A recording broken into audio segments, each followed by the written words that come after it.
Well,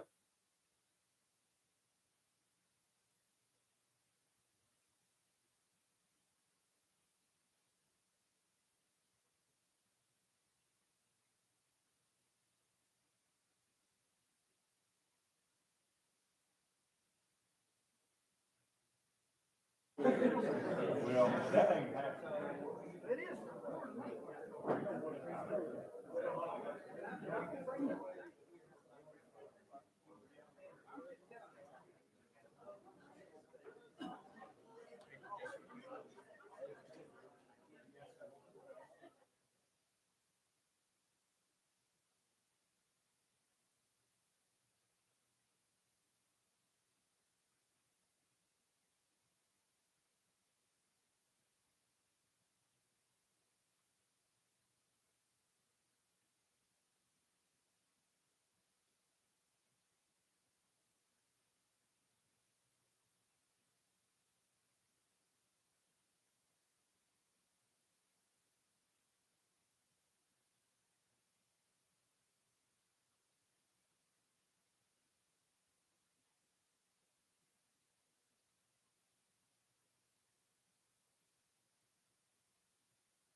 Well, good afternoon, everybody. Welcome to Gatlinburg, Tennessee for the December 16, 2021 Tennessee Fish and Wildlife Commission meeting.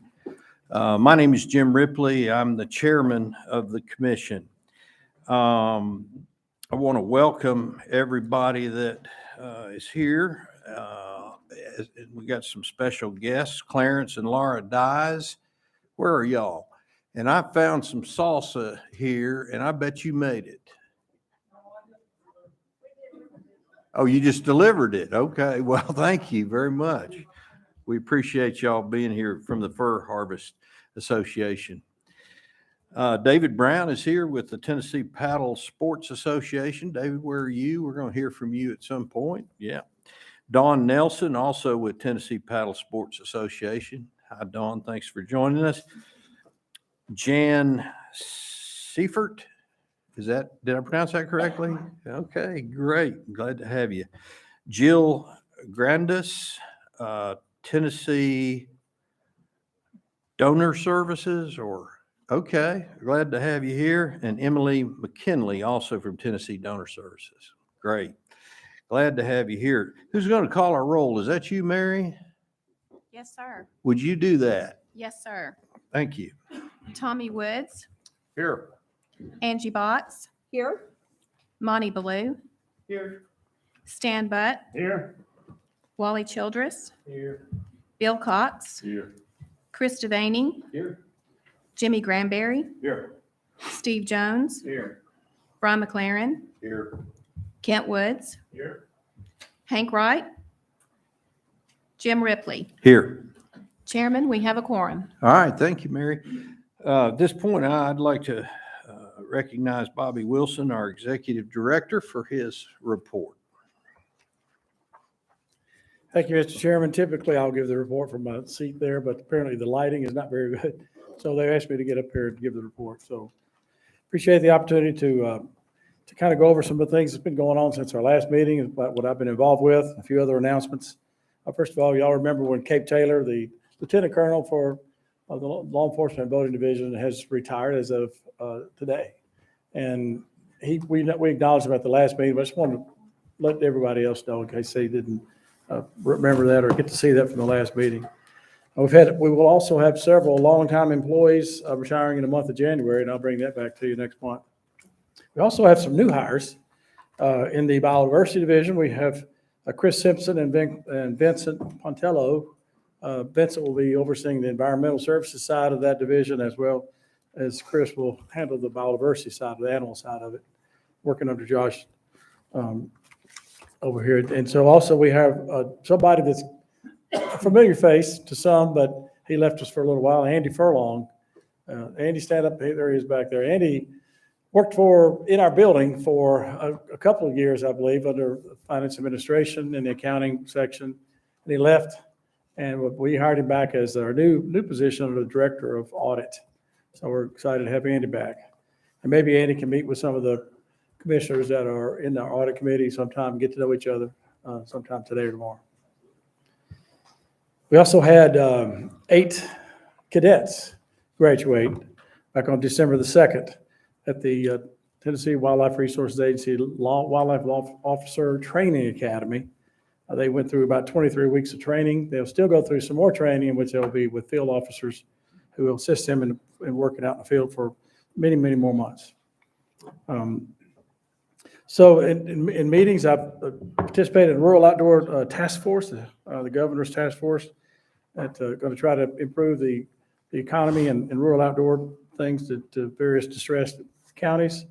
We're going to try to take a couple of site visits to some of those counties in the next couple of months. Chris Richardson and Tracy Porter from our agency have also been involved with that task force. Attended the Tennessee Agriculture Leadership Forum on November 3rd. Commissioner Butt was there, and Deputy Director Jason Maxidon was also there. It's very interesting and a very good leadership forum. State Lands Group, we've met at least one time. The Commissioners of Agriculture and TDEC, Dr. Hatcher and David Salyers, we've had a couple of Zoom meetings and some in-person meetings that we usually do at least once a month. Also, I know I've told you before, but I'm on the Recreational Boating and Fishing Foundation board. It's a national board to promote boating and fishing, as you can imagine, just like the name says. We met in Washington, D.C. from the 25th and 26th of October. By the way, they paid for that, so there's no cost to our state. And I'm also on the National Fish Habitat Board, and we met virtually from October 27th to the 28th. As you may recall, may not, there was also a Bass Pro sponsored this tournament event called the Bass Pro U.S. Open Amateur Tournament, and the finals were held back on November 21st at Table Rock Lake. But the money raised from that, we're going to go towards conservation, and they raised $1.6 million, and it's going to go to the National Fish Habitat Partnership. So that's going to go to improve fish habitat across the country, probably more specifically in reservoirs, because that's where they want the money to focus on. Also attended the Quail Forever Banquet, the Ducks Unlimited Banquet. I visited the Hero Hunt that took place at Buffalo Ridge back on December 4th. That was a pretty cool thing that our people get involved with. We had about 8 or 9 employees there, as well as many volunteers. And the heroes are those frontline workers, not necessarily veterans, but veterans and police officers, EMT folks who have been injured or hurt in the line of duty. And they killed several deer, by the way. I attended the Farm Bureau banquet back on December 6th. Several commissioners, current and former, were there. Commissioner McLaren was there, Commissioner Butt was there, and also former Commissioner Jim Bledsoe was there. And just yesterday in Oak Ridge, we signed what's called an agreement in principle with the Department of Energy. And that starts the negotiation of potential land transfers. We're looking right now at about 3,500 acres that they will transfer to us to put under the jurisdiction of TWRA, ownership of the state of Tennessee, but jurisdiction of TWRA. So that's about it. One other thing, just so folks will know, I know at the January commission meeting, among several things, we'll be doing the waterfowl proposals, I think, or preview. And also, one other thing I want to update everybody on is, that the recent tornado that took place last weekend was devastating. And I know our hearts and prayers go out for the families who have not only lost their possessions, but lost loved ones during all those tornadoes, especially up in Kentucky, but Tennessee and Arkansas, Missouri had some casualties as well. Our folks have been involved. We just recently got activated by TEMA to help participate and try to assist in some recovery efforts. So, Mr. Chairman, that's all I have. I think you may have one thing you want to talk. All right, thank you, Bobby. We'll move to announcements, and I have one. I received a nice letter from Todd Warner, state representative, and I want to read it to you. It's very interesting. Dear Jim, I'm writing in regards to the recent loss of the albino white-tailed deer known as Old Caney that was run over last week near Chapel Hill, Tennessee. It is my understanding that the animal has been collected by the Tennessee Wildlife Resources Agency and is scheduled to be preserved using the taxidermy process. Myself and the local residents of Chapel Hill are formally requesting that after the taxidermy process takes place, the animal should be displayed in a glass case at the new Henry Horton State Park building located at 4209 Nashville Highway, Chapel Hill, Tennessee. I've also been contacted by the county mayor, and he has requested the placement of this deer as well. This deer represents great sportsmanship by local hunters throughout the Chapel Hill area who passed up many opportunities to harvest the remarkable and rare deer. Locals in the area tell stories about their personal encounters with the deer. It is clear that this animal was a part of the experience of living in the Chapel Hill community.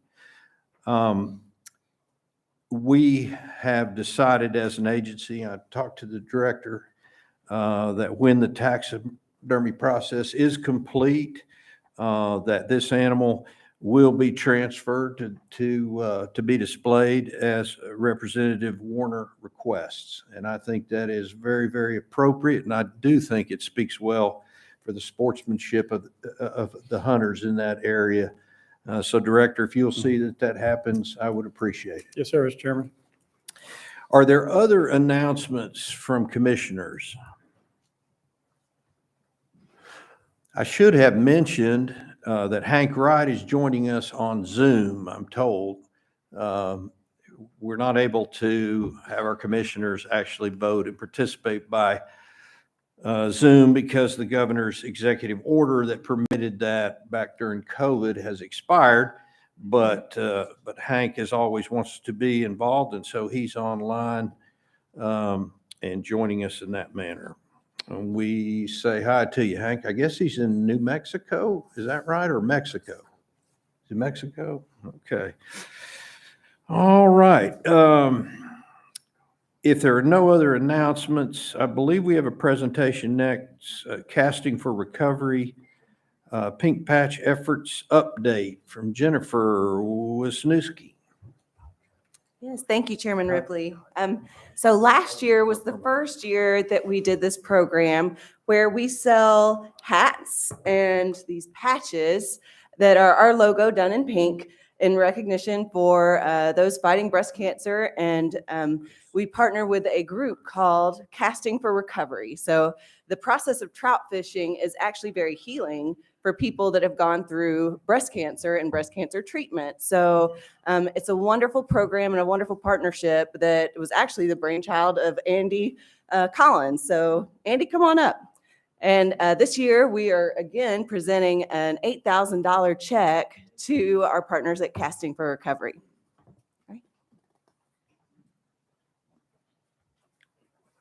All right.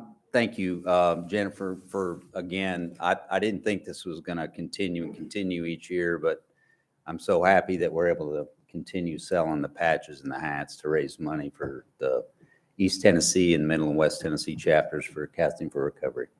So, I can't thank the commission and everybody for their efforts to raise money for our program. Some of you heard who Casting for Recovery is and what we do. This is our 25th anniversary year for a nationwide program. And we provide free retreats for women that have had breast cancer, and we teach them how to fly fish. We continue that service by holding reunions, fishing outings, fly tying classes, and different things to keep the ladies involved. And we don't just touch the ladies. We also touch the staff. We touch their families. Our volunteer guides, it ripples out into the community, the efforts that we do for our program. This year, the ladies were so glad because all of these ladies chosen to attend this year's retreats were chosen for 2020. So the East Tennessee retreat, we canceled the March retreat. We canceled the September retreat. We canceled the March retreat. And they were on pins and needles. We were getting phone calls. You're not going to cancel September, are you? So we were actually able to hold our retreat. And it was close because that Delta variant had just sprung its ugly head. So we were diligent in trying to make sure it happened. And it's only with your efforts that we could make these retreats happen for these ladies. And I can't tell you from the bottom of my heart, thank you so much. Thank you very much.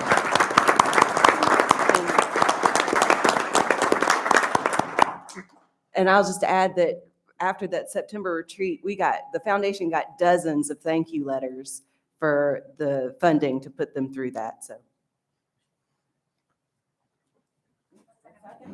It's all right. Do you want to come out?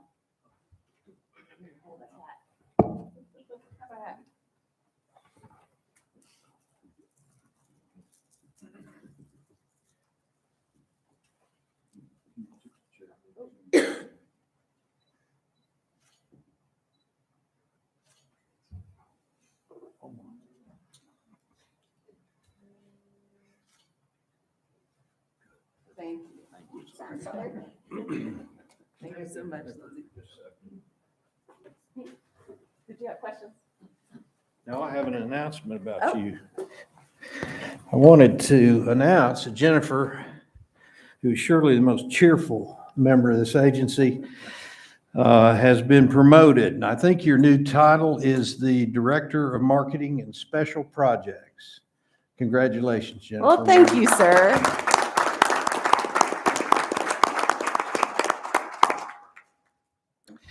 All right, next we have a presentation. Emily McKinley, you're recognized. This is the Linking Organ and Tissue Donor Registry to the TWRA license purchases. I guess Susie is going to lead that discussion. Thank you, Susie. Thank you, Chairman, Commissioners. I appreciate the opportunity to stand before you today to introduce Jill Grandis and Emily McKinley from Tennessee Donor Services. Their mission is to connect organ and tissue donors with the recipients, the patients who need them. What they are seeking from you today is approval to proceed with a partnership between Tennessee Donor Services and the TWRA to do what 9 states are already doing and allow us to present an opportunity for hunters, anglers, and boaters from our state who wish to be able to register as an organ donor by giving them that avenue through our licensing system. Before I introduce Jill and Emily, though, I would like to give you just a brief explanation of what this life-saving program is so near and dear to me. And I'm going to try and get through this without crying. So back in 2010, my aunt and uncle were told that if my uncle didn't receive a heart, he wouldn't be with us much longer. They put my uncle on the wait list for a heart transplant. We got 2 calls that our prayers had been answered. The first call sadly did fall through, but the second call, my uncle had a heart transplant that was successfully transplanted March the 19th of 2012. The heart came from a 21-year-old named Joshua Aversano, who had just been accepted to the U.S. Marine Corps, so he had a very bright future ahead of him. Sadly, Joshua was struck by a car while trying to cross the street and did not make it.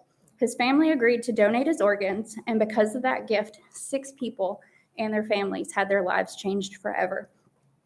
Joshua's family donated his heart, liver, kidneys, pancreas, lungs, and even facial tissue for what at the time was called the world's most extensive face transplant to date. This all occurred in Maryland. My family will forever be grateful for the gift that the Aversano family gave to us, even through their grief. My uncle was one of hundreds of thousands of people in the U.S. that are on a waiting list for organ donation annually. He is certainly one of the blessed ones and is not taking that donation lightly. He is thriving very well 9 years later. Leaving the statistical details to the experts, with us today we have Jill Grandis and Emily McKinley. Jill has been in the industry for almost 35 years and is the Corporate Executive Director of DCI Donor Services. She started her career as a neurological intensive care, where she first became involved with the donation process. From there, with her newfound mission to connect organ donors to recipients, she began working with DCI Donor Services. She's been an organ recovery coordinator, director of hospital services, associate director, and executive director of the Tennessee location. She's an active member of the Association of Organ Procurement Organizations and has served most notably on the UNIS membership and Professional Standard Committee. Emily is an External Affairs Director for Tennessee Donor Services and leads the External Affairs team at Tennessee Donor Services as they engage Tennesseans in their communities, developing strong corporate partnerships, and promoting awareness and support for organ and tissue donation at local, state, and regional levels. Among her favorite roles, Emily has had the privilege of leading Camp Pendleton Volunteer and Skill Development Program and nonprofit collective, advocating for patient and family-centered healthcare systems, service and reforms at Family Voices in Indiana, and most recently, supporting sound conversation policy and outdoorsmanship at Tennessee Wildlife Federation. So with that introduction, I would like to turn it over to Jill and Emily. All right. Welcome. Thank you so much for having us today, and thank you for that really excellent introduction. The stories about patients and their successes certainly do give the best credibility to what it is that our mission is. And I appreciate you all having us today to talk a little bit about what we do in our organization, and then Emily to present the initiative that we are proposing to you today for consideration. Tennessee Donor Services, let me see if I can make this thing work. Tennessee Donor Services serves 84 of the 95 counties in Tennessee and a few in Southwest Virginia. So all the colored areas that you see here are part of Tennessee Donor Services area that we are assigned to by the Centers for Medicare and Medicaid Services from the government. So we are certified by them, and there are a lot of criteria that we have to meet in order to do so. So the white area is an organization like Tennessee Donor Services, but that's just not part of our service area, but we do work collaboratively together. To continue on with some of the statistics that Susie mentioned, but to give you a little bit more specifics about Tennessee and then about Tennessee Donor Services as well. In the United States, there are almost 107,000 patients that are waiting for some type of solid organ transplant.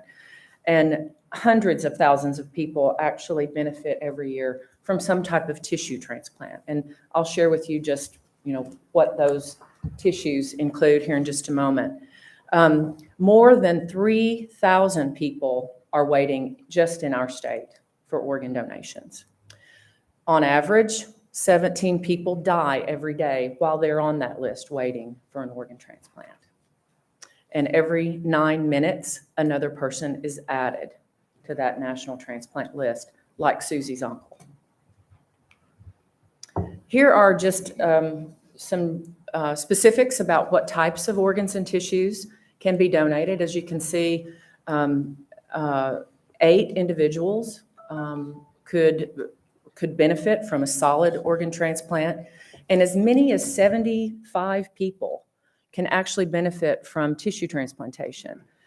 That's bone tissue made into grafts that can help individuals that have had bone cancer perhaps, or some type of traumatic injury, cornea transplantation, skin donation, helps burn victims. So you can see there's a wide array of life-enhancing and sometimes life-saving also with tissue transplantation.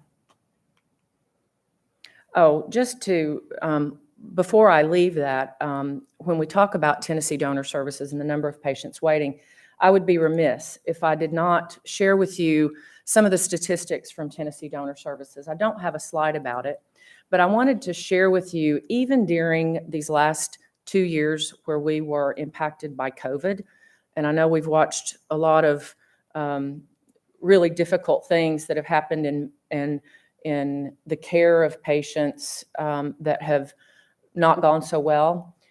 The last 2 years, Tennessee Donor Services has had more organ donations than any other year before. So we really have been so successful, even in light of the pandemic and of all the struggles in healthcare and all the struggles that our country has had. We've had the best year ever. So it just really speaks to the volunteerism of Tennesseans. We have provided more transplants than ever before from that number of donors. And so we're just really proud to share that with you. And another little piece of information that I'd like to share about our little state is we serve around 6 million people in those counties that we serve. And if you calculate the number of donations and transplants that our organization has been able to provide, per capita, Tennessee is first in the country. So cheers to Tennessee Donor Services. We're really proud of our folks. And just wanted to share that with you. All right. The process that I'm just going to go ahead and share the whole process up here with you in the interest of time.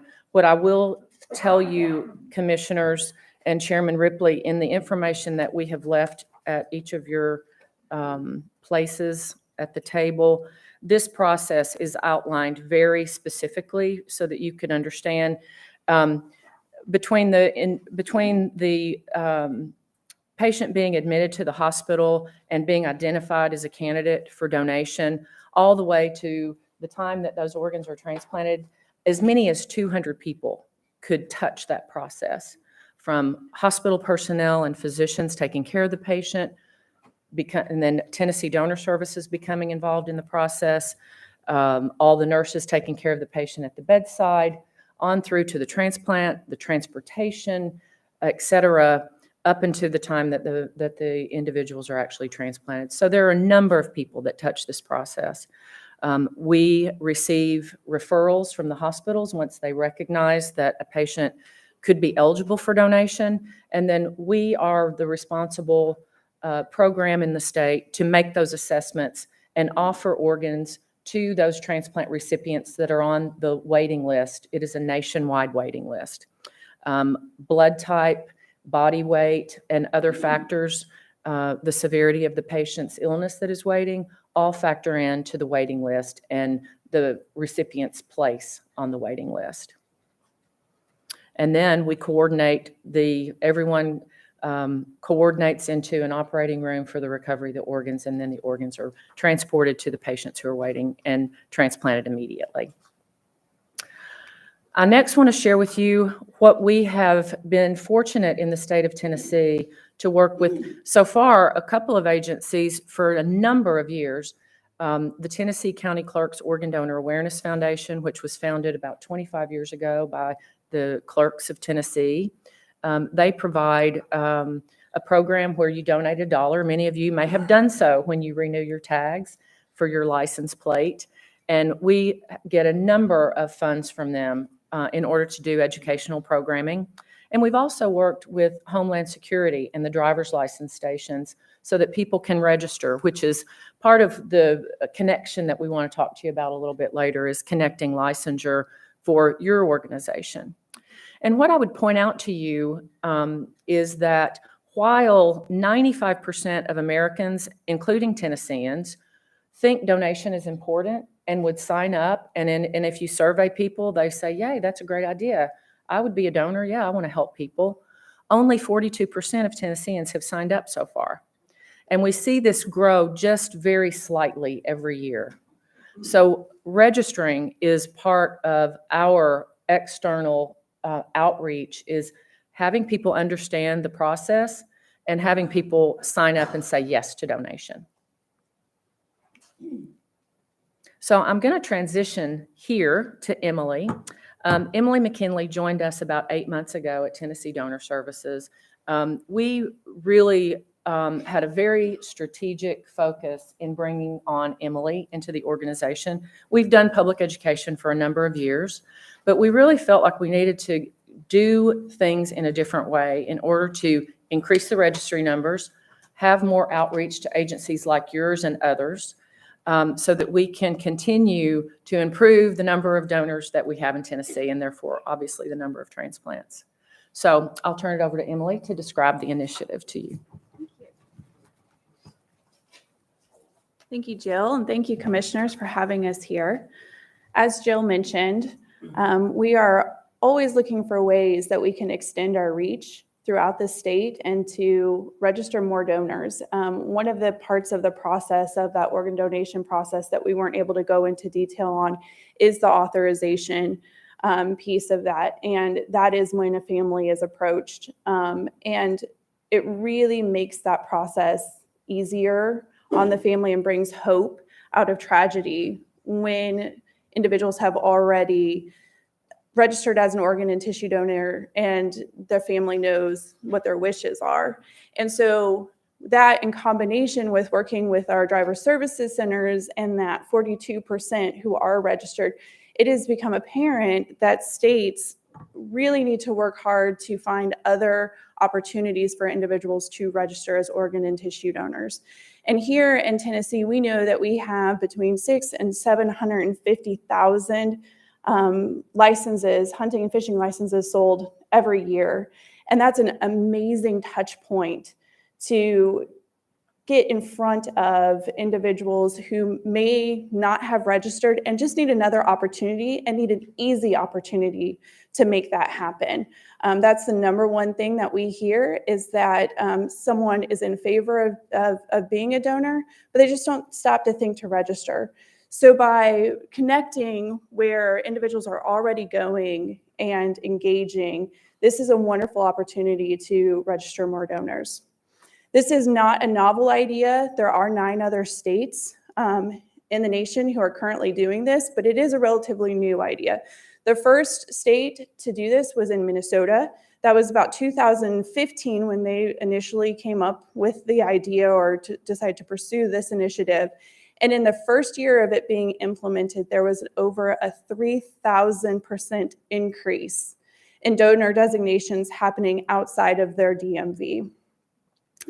Which is just absolutely huge.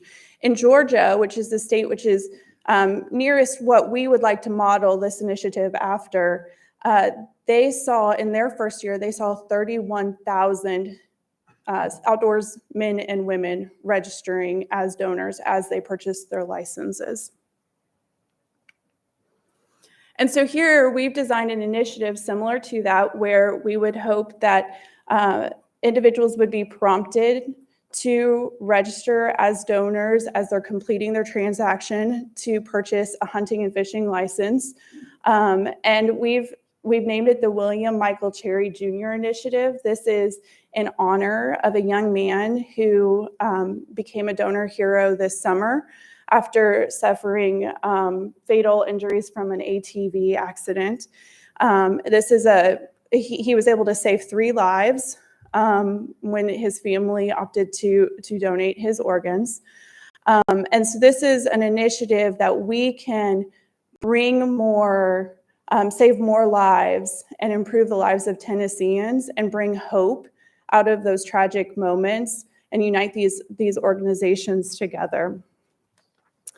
I do have a statement from the Cherry family, William's parents, Will and Tricia. Will and William were avid hunters, and as you can see here, these pictures of William, he was fishing and hunting just as soon as he could walk.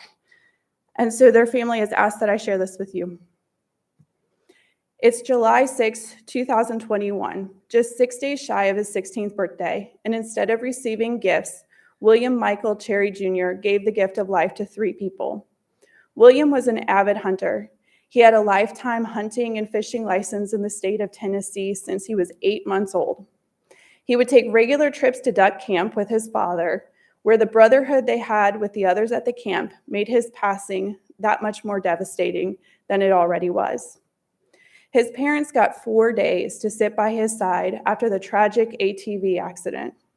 During that time, he was deemed the sickest kid in the hospital. So the struggle between trying to remain hopeful and facing reality was exhausting. Their worry and grief was interrupted with a bombardment of decisions that took precedence. It wasn't until after making the decision to donate William's organs did they realize just how time-sensitive the act of transferring the organs was. They were given a day to prepare for the recovery before his body started shutting down. And though that time does not seem long enough, they're thankful to have had it. They realize some accidents happen much faster without any time to prepare. In those cases, being able to locate and identify the wishes of the deceased is among the most important. Being unable to do so in a timely manner could result in the loss of a successful transfer, a loss of their wishes, and would burden their loved ones with having to make a decision no one should have to make. On his wrist was a bracelet with the letters HWLF. No one in his family knew what it meant, but when they learned the meaning behind it, he would love first. It was no surprise to them because William always loved first.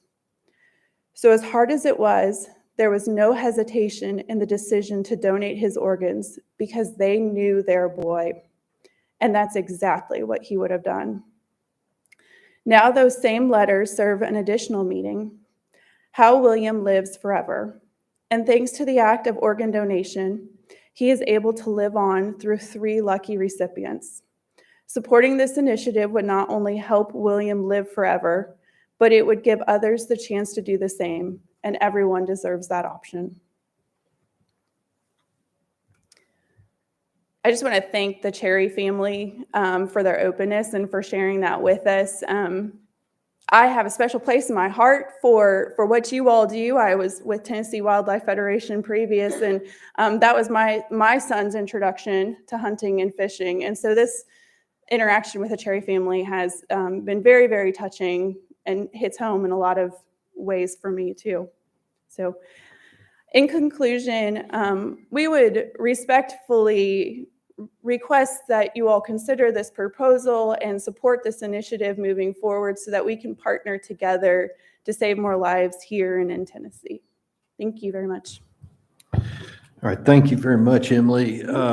I understand there's no formal action required from the commission at this point. But I want to open the floor for the commissioners who might want to have a comment on this, or if I hear anybody. I got one, Chairman. Yes, go ahead. So at some point in time, the ultimate goal would be to, on our hunting and fishing license, when we renew them, we would have the opportunity to become a donor at that point in time, just through the renewal of our hunting and fishing license. That's correct. In Tennessee, which was, again, I know I'm full of just trivia for you today, but Tennessee was actually the first state to put it on the driver's license, that you could be a donor.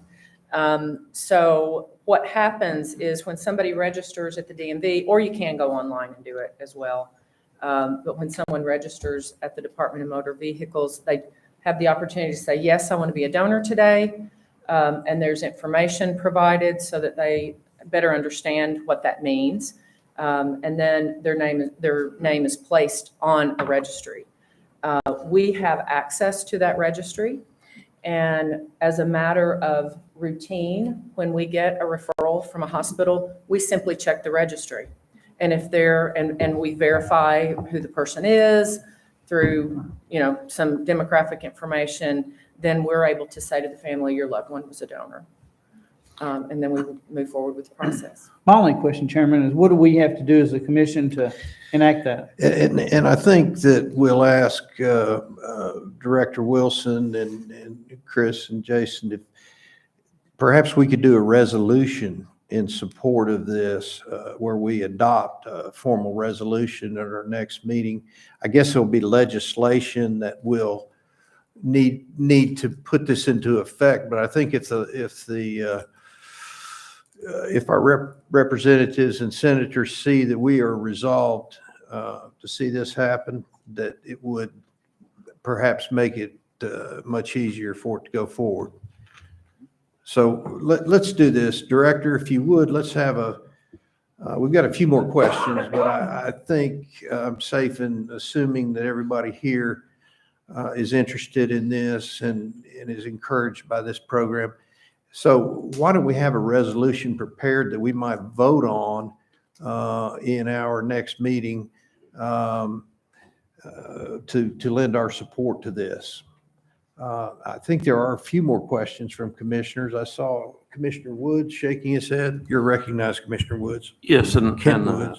I'd like to ask the agency to look into, I heard the word renewal a while ago, to give an option when their license is renewed. I think we would probably want to send a letter out to all the lifetime license holders, asking them to join up with this also, because if we do it on renewals, the lifetime ones will not ever have a way of knowing about it. Thank you. Yeah. I think that's a great suggestion. Thank you.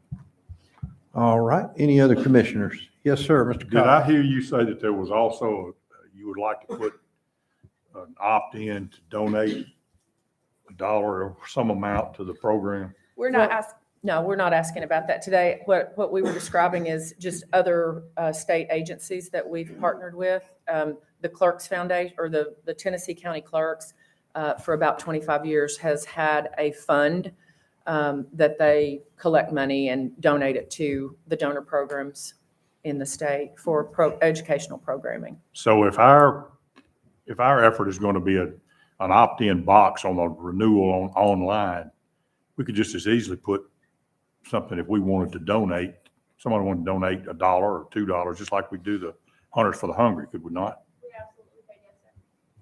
That's something, administration y'all might talk about. I think those are great suggestions. Let's explore that going forward if we can. Okay, are there other comments from commissioners?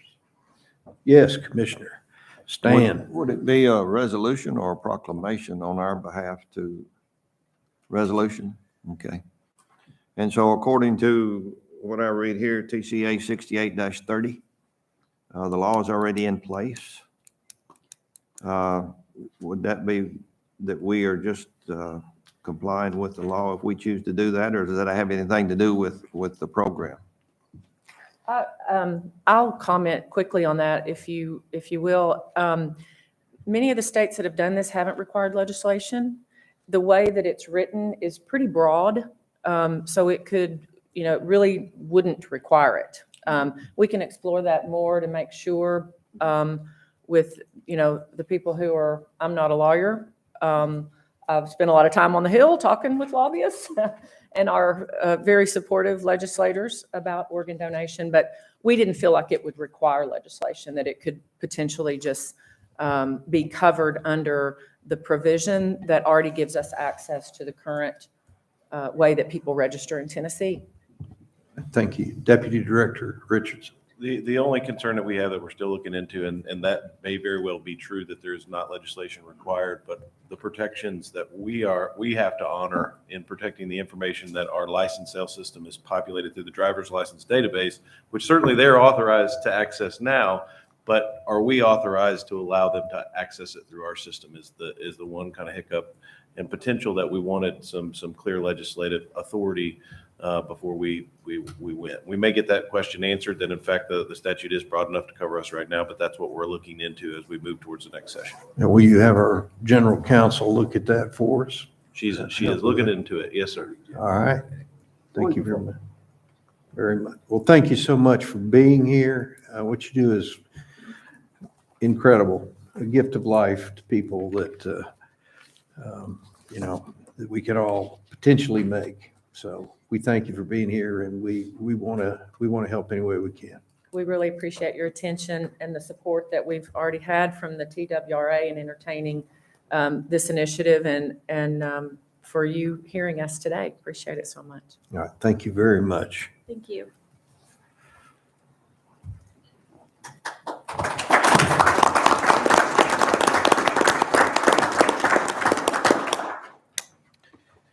All right. We're going to talk about an exciting new fishing project announcement. Director Bobby Wilson. Thank you, Mr. Chairman.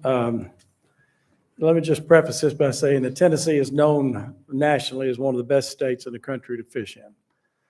We have 3 world records for sport fish. We have a diversity of fishing from one end of the state to the other that's just incredible. And we're gonna talk about a project that's going to make people want to come to Tennessee, and those that are in Tennessee make it more exciting, even more exciting for them. This morning, the governor's office, or the governor, announced this project. And if it's okay, we'll show a little video clip, and then I want to introduce the next speaker after this. But if it's queued up, we'll go ahead and go with that first.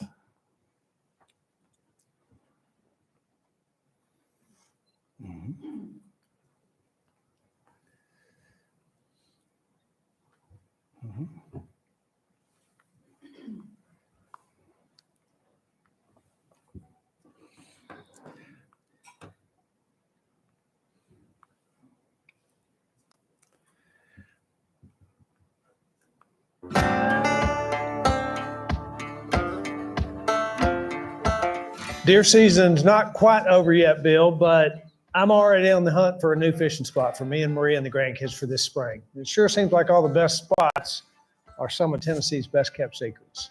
You know, there's plenty of good fishing spots in our state, if you know where to look for them, Governor. Tennessee's got everything from big waters to bank fishing. Well, if anyone knows fishing in the Southeast, sir, it is you. Where are we gonna find the big ones, Bill? Good question. World-class fishing starts with good facilities and a well-managed fishery. I can think of about 18 lakes across the whole state that fit that bill. 18 Tennessee lakes that fit that bill? It sounds like we ought to get started on the Bill Dance signature lakes. Every Tennessean should know where to find the very best fishing in each Grand Division. You know, that's got quite a ring to it, sir. But if I'm going to lend my name, I want anglers of all ages, from experts to amateurs, to have a legendary experience. Well, then we better get to work if the Bill Dance signature lakes is going to launch in 2022. 2022. Tell you what, let's load up, grab your gear, your license, and I'll give you a sneak preview, Governor. Yes, sir. Let's go. Let's go, buddy.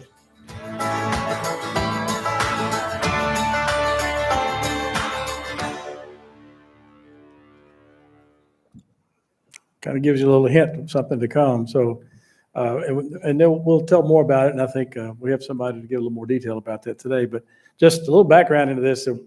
Our agency, our Fisheries Division, actually began a project similar to this back about 15 years ago. And we were about ready to announce it in 2008. Of course, everybody knows in 2008, the economy tanked and it just sat on the shelf. It's been on there since then, but we've done a lot of work, made it even better to go forward with it. And we're ready to go roll that out. We couldn't have been done without some of our partners. We have not only just TWA, but also the Division of State Parks, as well as Tennessee Valley Authority, TBA, and of course, the Department of Tourism. So I want to introduce the Commissioner of Tourism, Mark Ezell, and as well Dennis Tumman, who is with the Outdoor Recreation Division, part of that department. And first, Mark, if you would come up here, and he's got a lot more detail to talk about the project. So thank you, Mark.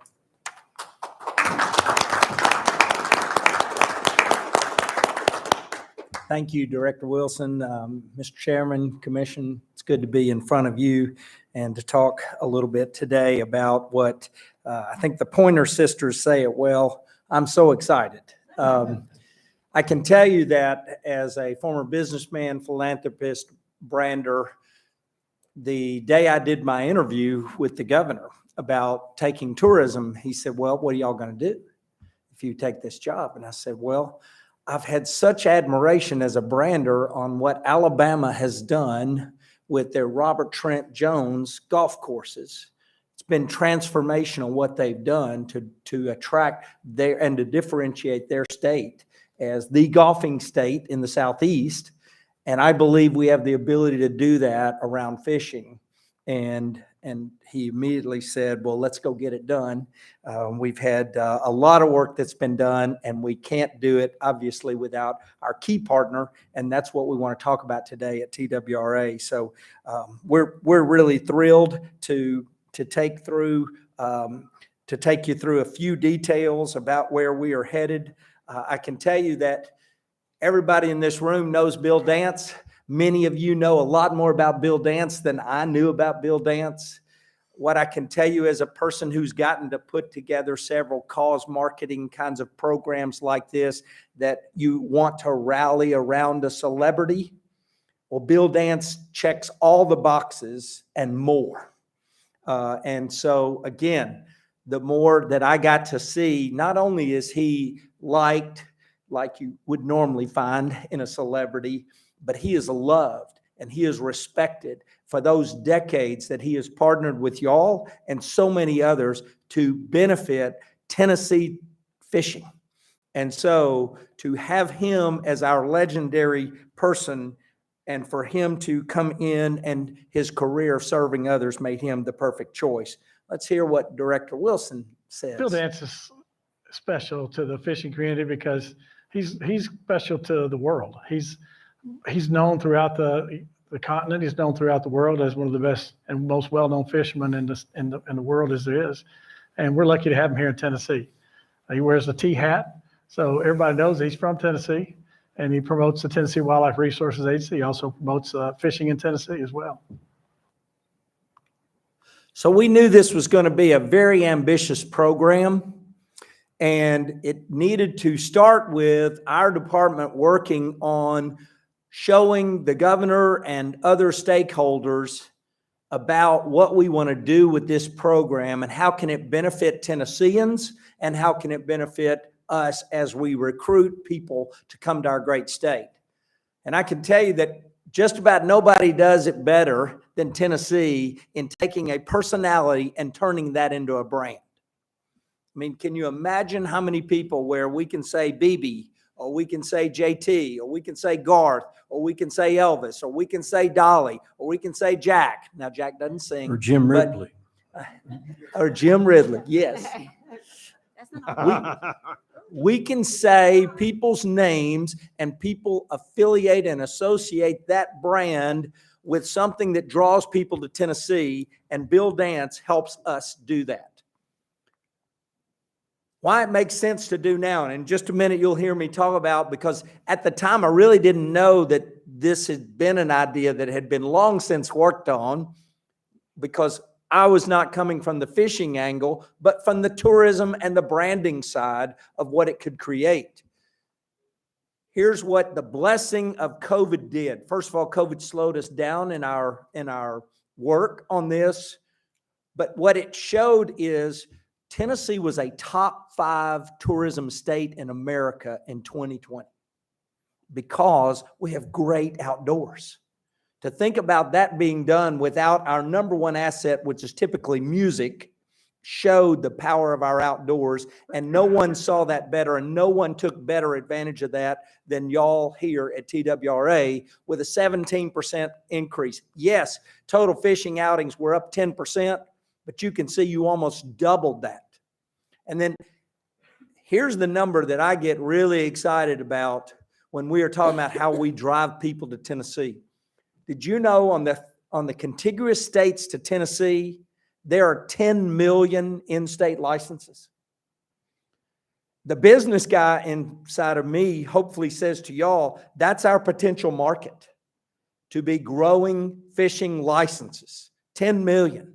And especially with the quality of product. And not only did Bill Dance, and I will tell you that we structured this deal differently than 15 years ago.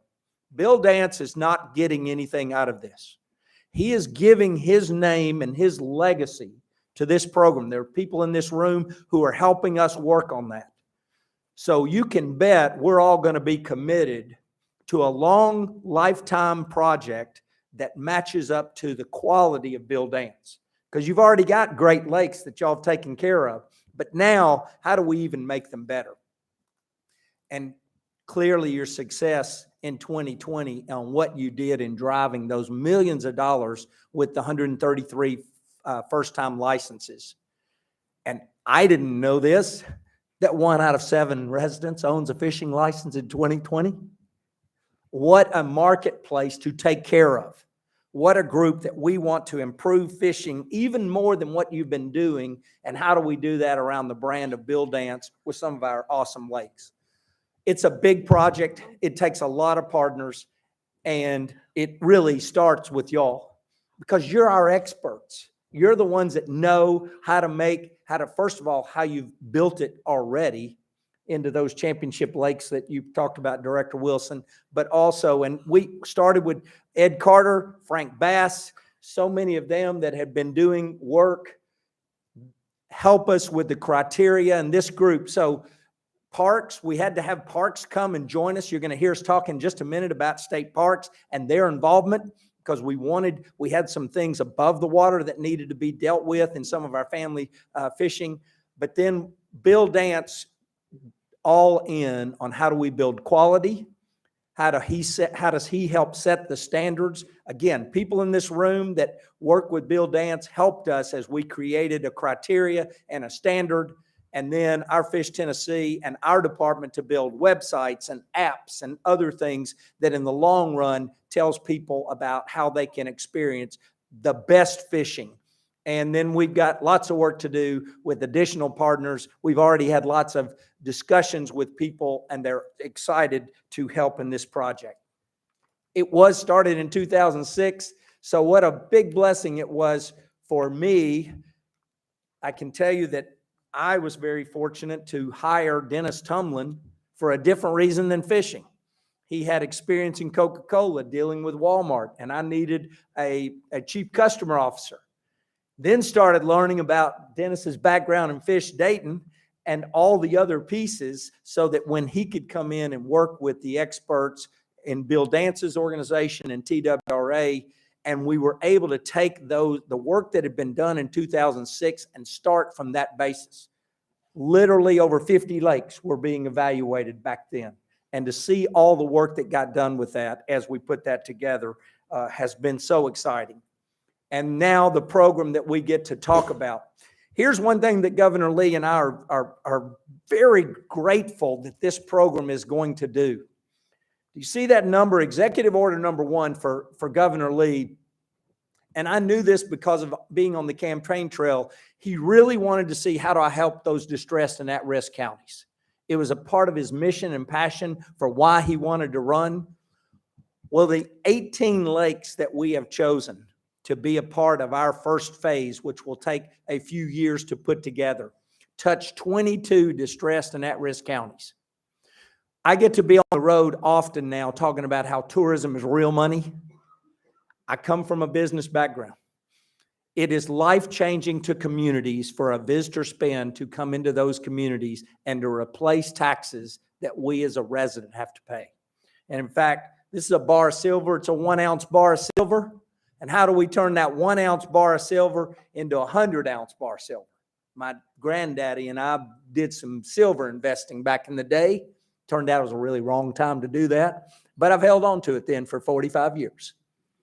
And really what we want to do is, when you create commerce in those communities, you save people tax money, and you also create revenue for them to be able to spend on Tennessee residents, and that's what we're going to do. So I'm so excited to have Dennis come and talk a little bit about some of the details. But Director Wilson, to you and your team, thank you for all the work that you've been doing. There, so many people in this room have spent dozens and dozens, if not hundreds and hundreds of hours helping us try to get to this point, to where we are ready to launch and ready to say this partnership will hopefully make sense for Tennessee and for the visitor community. So Dennis, come talk about those 18 lakes. Thank you, Commissioner. I am the calm side of this duo. I am relaxed, and it's bad when I'm the relaxed one of the two. But no, I love the passion. This is a fun project. Had a great time. The last year and a half, almost 2 years, we've been out behind the scenes, evaluating, studying, working with Frank and Jason Henniger and a lot of community stakeholders, evaluating lakes to get down to 9 small venue and 9 large reservoirs. A lot of criteria. We'll get into that later, of what went into choosing those final destinations. But what a diverse experience. We have a diversity from Watauga Lake all the way out to Reelfoot Lake and down to Carroll County Lake and Pickwick. There's such a diversity of offerings.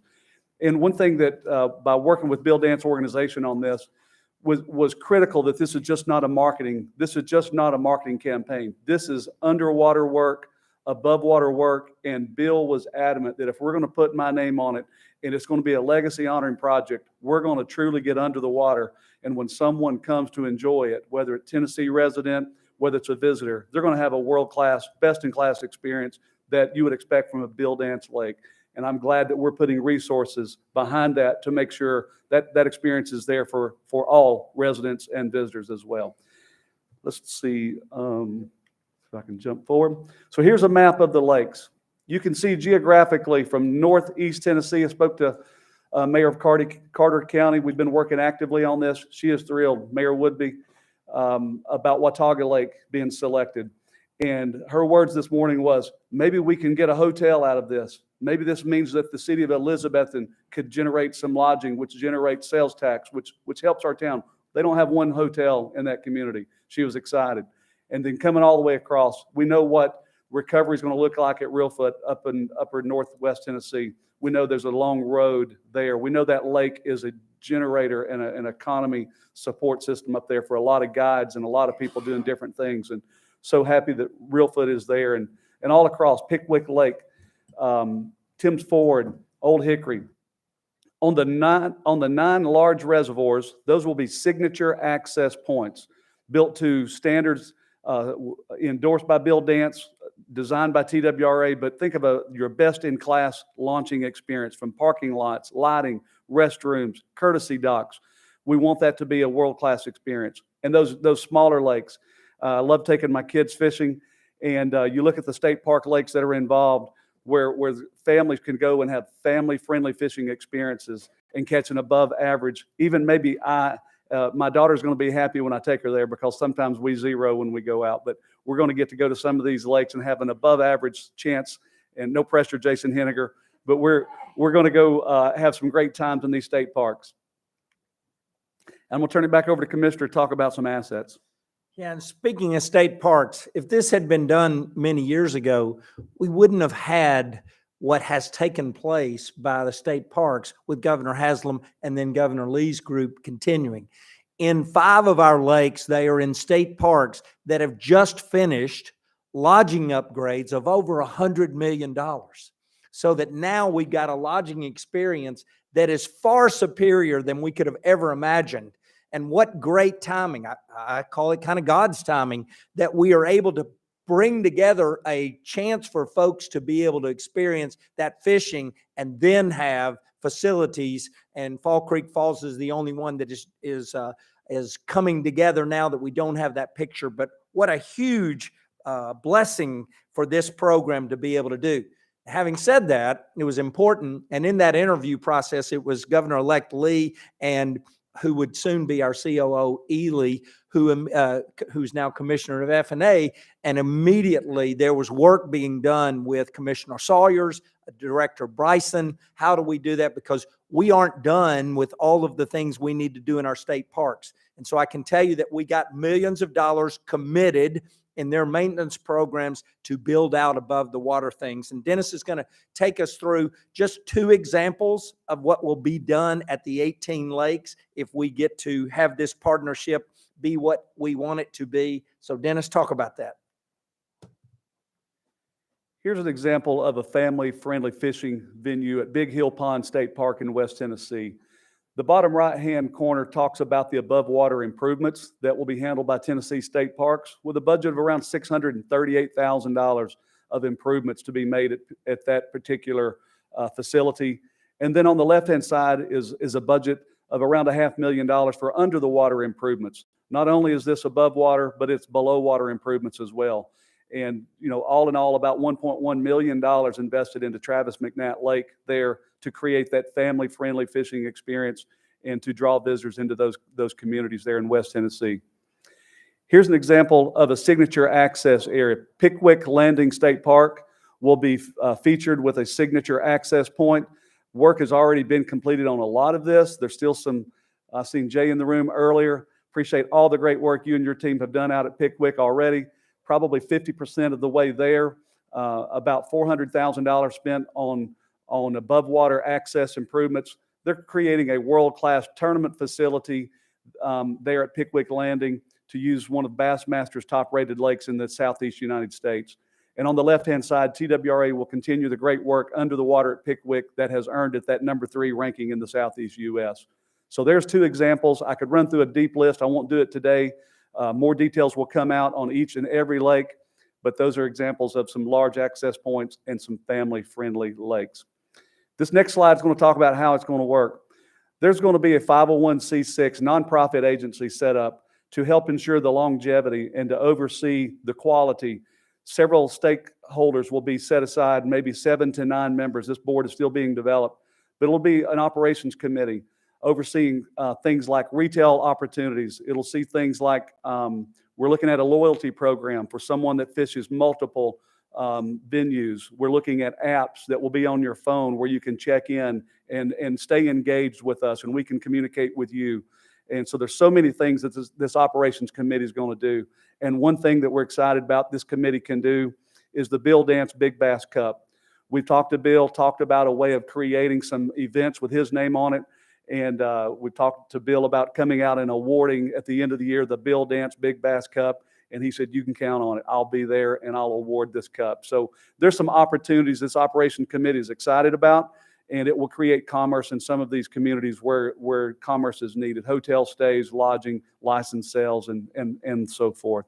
But we're excited about what this operations committee does. Think about your foundation. This is going to be a way for us to ensure longevity of the program with a lot of independent stakeholders involved. I'm going to turn it back over to Commissioner to wrap up. Well, hopefully you can see, first of all, what a partnership this has already been. And we're so grateful to many of you in this room who have worked to get us to this point, to launch, to talk about where we're headed in 22 and 23. So thank you, first of all, for what's been done to this point. Second, that this program, my granddaddy, who started our milk and ice cream company back in the 20s, and he said, you know, you can't have a great brand unless you have terrific products. We've got terrific products because of the work that so many of you have been doing for your lifetimes to make fishing terrific in Tennessee. And to think now that we have the legendary, iconic Bill Dance, who is helping us with the branding piece and the standards piece that even helps us do it even better. And then what our responsibility is going to be, telling folks and making sure we are driving folks that then create economic. I mean, every one of those communities could use another restaurant to go to, or a better lodging opportunity, and things that start when you have some folks that come there because they are drawn to want to fish in Tennessee. So we are really excited. We'll close with 2 quick clips. I think Director Wilson's having a little conversation with Bill. I want to see it grow like it's growing right now. It's going to get bigger and better. And I want to be able to, people to look back and say, this program was very successful. It started out with a dream, and that dream became a reality. And I think it'll get there. I know it'll get there with good management, with people like Bobby Wilson is our director, and his team of professionals working with him and working with our organization to develop it and make it go. And I think we'll get there. I forgot to give you some money for saying that about me. Being a No, good you don't director. have to give it. Huh? It's worth more than $1, Okay. Bobby. Thank you. Thank you for saying that. And then one more. Well, you know, there's no question about it. I think anybody that has a statue, a street, a building, a lake, but a series of lakes named after you, it's quite an honor. There's no question about it. And I'm happy as a rabbit in a lettuce patch to have my home state recognize me and name a series of lakes or after me, Bill Dance Signature Lakes. I'm very, very honored. And he is so worthy. And it is such an honor for Governor Lee and me to partner with so many. We're going to work really hard. We haven't even really engaged the private sector. I can tell you what we're going to do with the private sector who want to rally around that man and around the opportunities that we have in Tennessee. It's a big blessing, and I am truly so excited. We'd love Director Wilson to come up, and if you've got a couple of questions, we would, on the top line basis, we want to be cognizant of your time. Thank you for letting us be here and to announce this exciting piece. The governor's so stoked.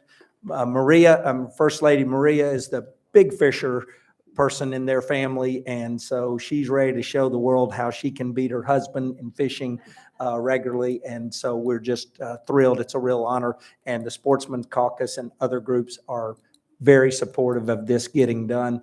Every lake won't be chosen, and we'll have Fish Tennessee to work on helping all of those lakes attract anglers, but the Bill Dance signature lakes are going to be special.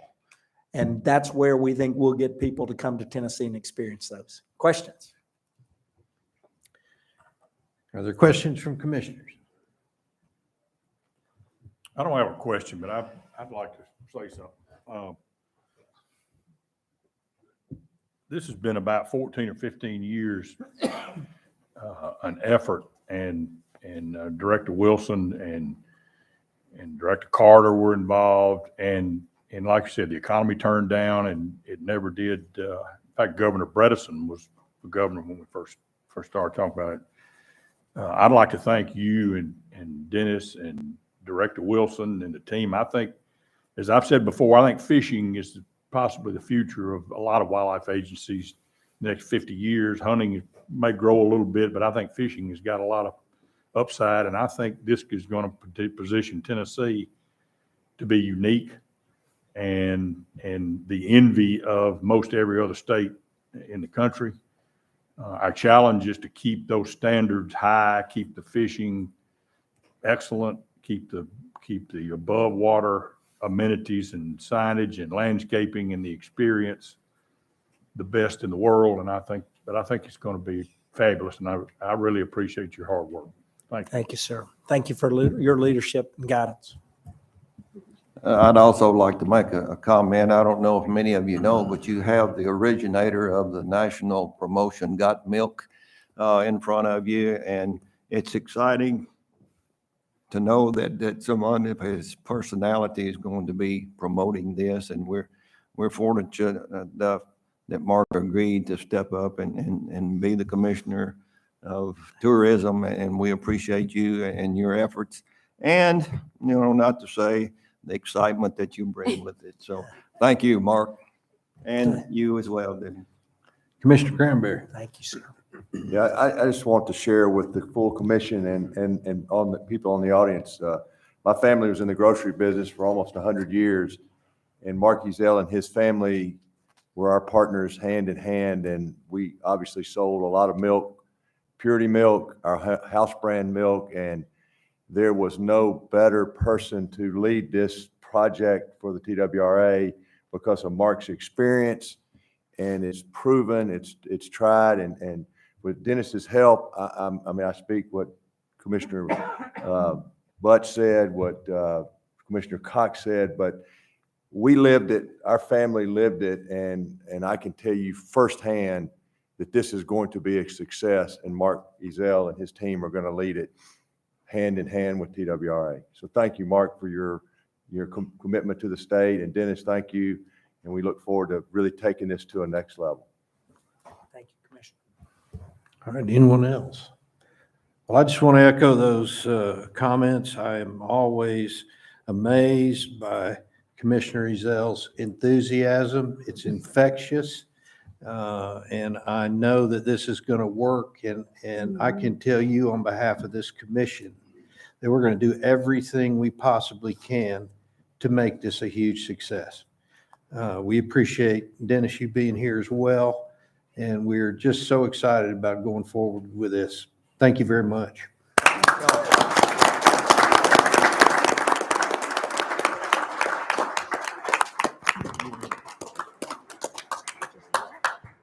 And while you're standing up, we'll take a break for 15 minutes.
Gentlemen, if everyone will take their seats, I'd appreciate that.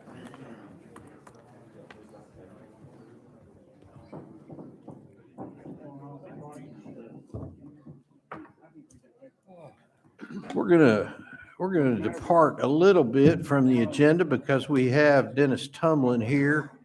And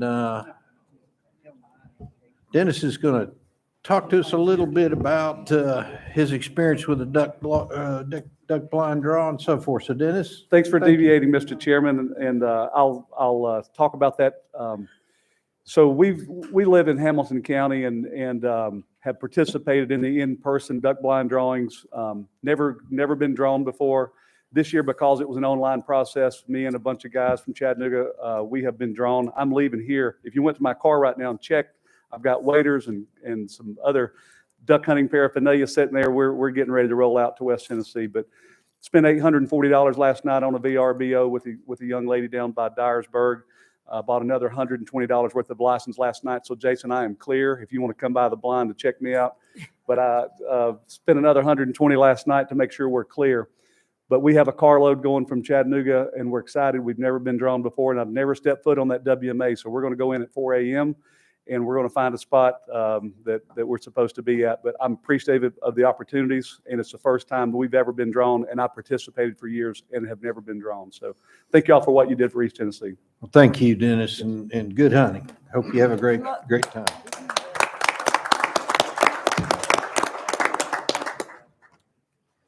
All righty, at this time, recognize Chairman of the Budget Committee. Thank you, Mr. Chairman. I'm not sure who's first. I think, Tim, are you on? You did a good job bringing it up. I just didn't everybody knew that.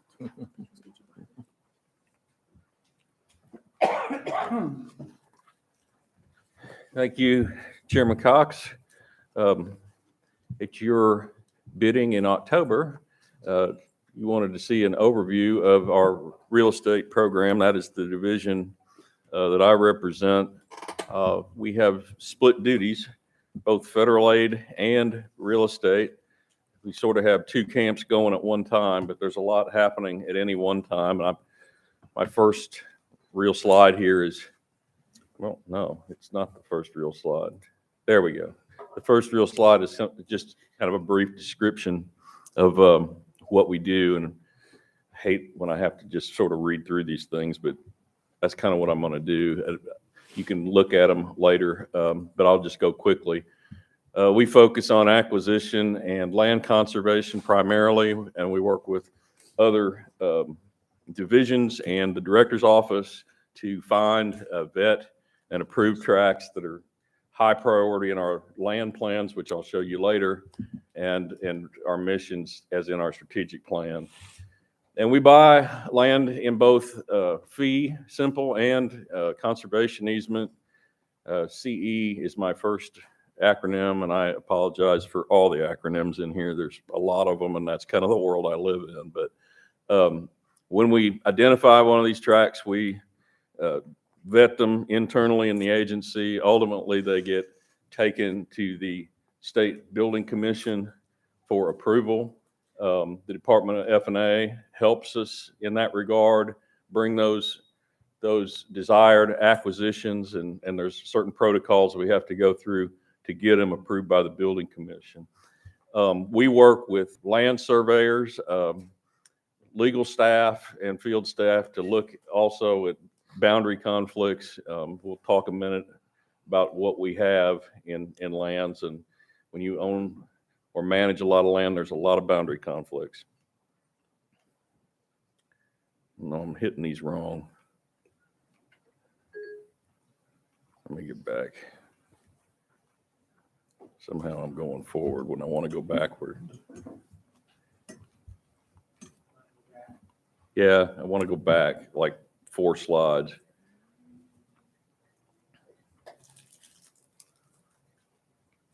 Okay, right there, right there. I think I can get this right now.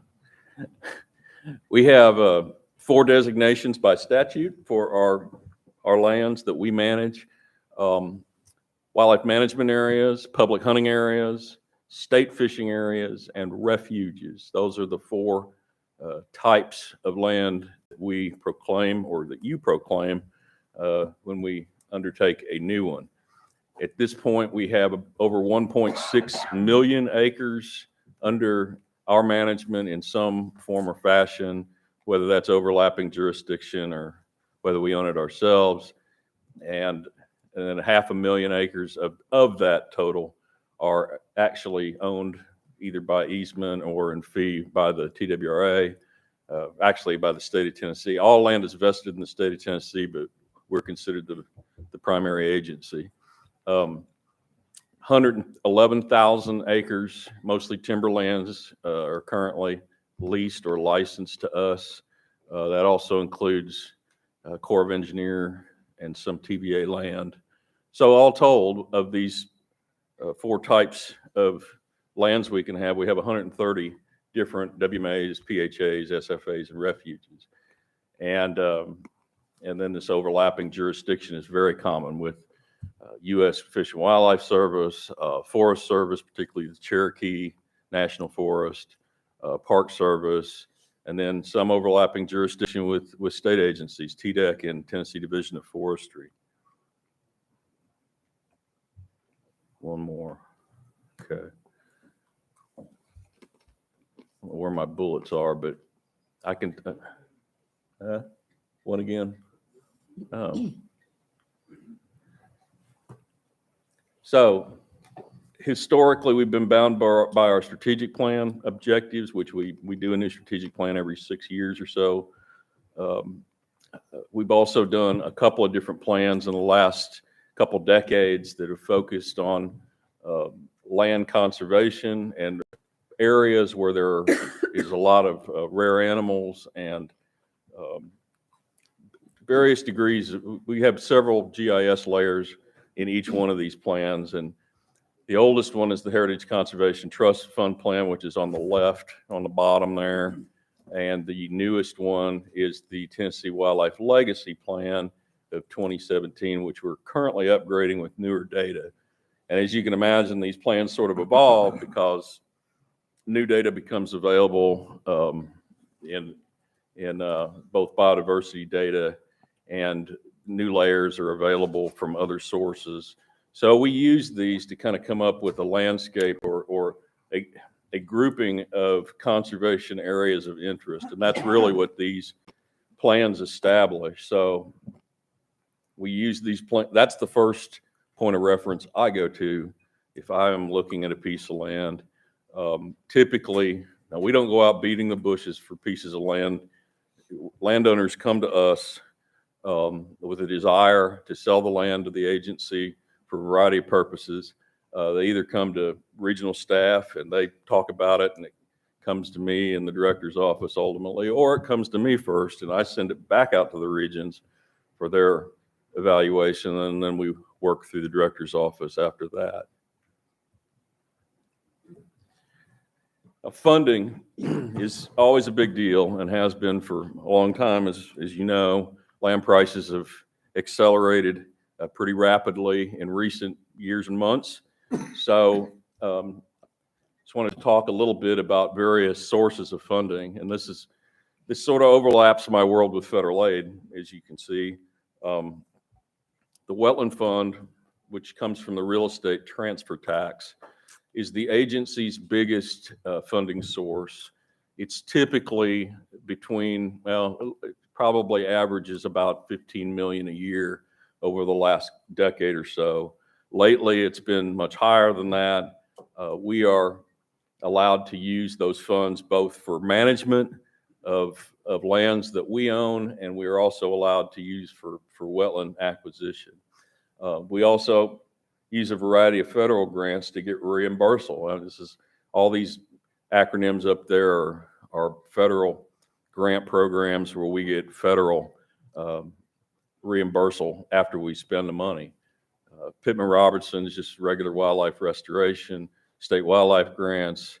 NACA is North American Wetland Conservation Act, endangered species, and anyway, it goes on. We also have a lot of nonprofit partners that help us in a lot of different ways. And a lot of times they'll go and buy a piece of property, lock it up, because it takes the state so long to come in behind and purchase the property in the end. So a lot of times just getting the deal done is dependent on these nonprofit partners. The Conservation Fund and the Nature Conservancy have the deepest pockets. They're the ones that I use the most often.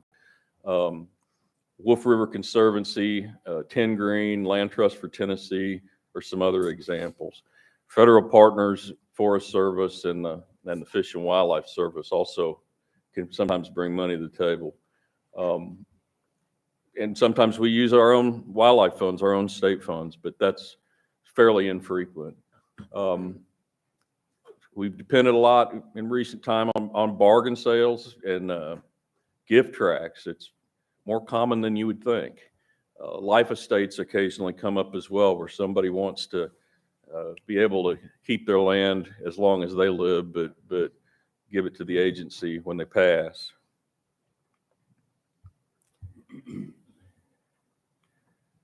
So anyway, sort of going through, I've kind of said some of this before, but most of our lands that we actually own were purchased with wetland funds.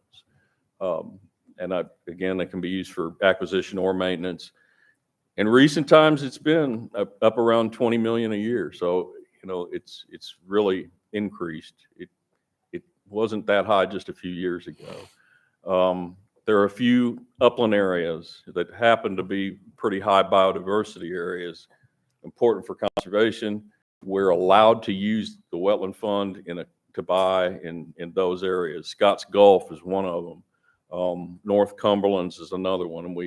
And those are areas too where there's still some large tracts available, so we can get a lot more done up there. We used to do wetland scoring, which Commissioner Cox alluded to when we talked in October. We would go around, and we actually had a staff member that would go out and score wetlands, and we would look at their conservation value. It's infrequent enough now, and the wetlands we buy are small enough that we have discontinued that program. We don't have anybody on staff that's a real pro at scoring these things anymore, but we can easily look at their hydric status just with GIS technology. And at the end, after it's well discussed in the agency, when we get a tract, the director is the ultimate arbiter on what we buy and what we don't. So I threw in some stuff here from our 2019 UT study that Joe Benedict funded, which is on the economic benefits of these agency lands.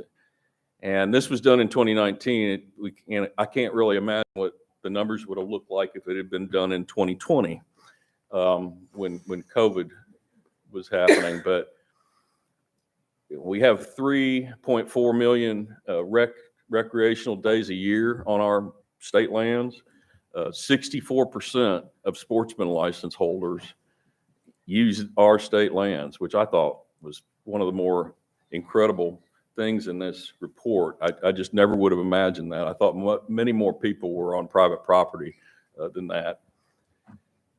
And going back to kind of what was alluded to in the last presentation, this is worth a lot of money to local economies. And a lot of these lands are in distressed counties. Land tends to be cheaper in distressed counties. So, and there's a lot of those counties that were old coal counties. They have really high biodiversity and species that have become rare over time. So we have been able to locate and purchase a lot of land in those places and do a lot of really good conservation, as well as doing some pretty remarkable things for their local economies. These counties are paid with payment in lieu of tax after we buy them. They didn't used to be, but in the last few years, we've started paying the in lieu of tax on every piece of property that we buy, whether it's from the wetland fund or not. So the counties get something from us even after we take it out of public hands. And my last slide is really not even under my purview, but because it is it's about management on these places. But these are a few things that I've noticed as I've interacted with the public and with staff since I've been real estate chief. That really, for better, for well, mostly for worse, all public land is perceived by the public as the same. People can't distinguish well between state parks and refuges and wildlife management areas. It's just, people think that you can do the same activities on all of them, and they're really completely different. Each place kind of has its own set of rules. There's a lot of competing interests these days for the same spaces. And I put some pictures up there to reflect that, but you know, there's people that want to harvest ginseng. There's people that want to ride OHVs. There's people that want to camp. There's people who want to ride horses, et cetera. So there's a lot of people that want to do different things, and they're going to have different expectations of the agency. And what we've seen is that it's been a challenge, but we're getting there, I think, with coordination between divisions that sort of balance these habitat needs and the recreational uses and demands of the public. And that's all I had formally. So I'll take any questions. Tim, what you mentioned GIS layers. Yes. You mentioned biodiversity. What are the other considerations that what other GIS layers are there? Well, there's one now on connectivity between public lands, which is also pretty important to us. We look for opportunities to connect lands to each other. They can be wildlife migration corridors, and so that's one of the things we look at. There's a data layer that TNC helped us generate on the distances between major urban centers and the closest WMA. So we can see those areas where there's sort of where there's not enough access to public land. These are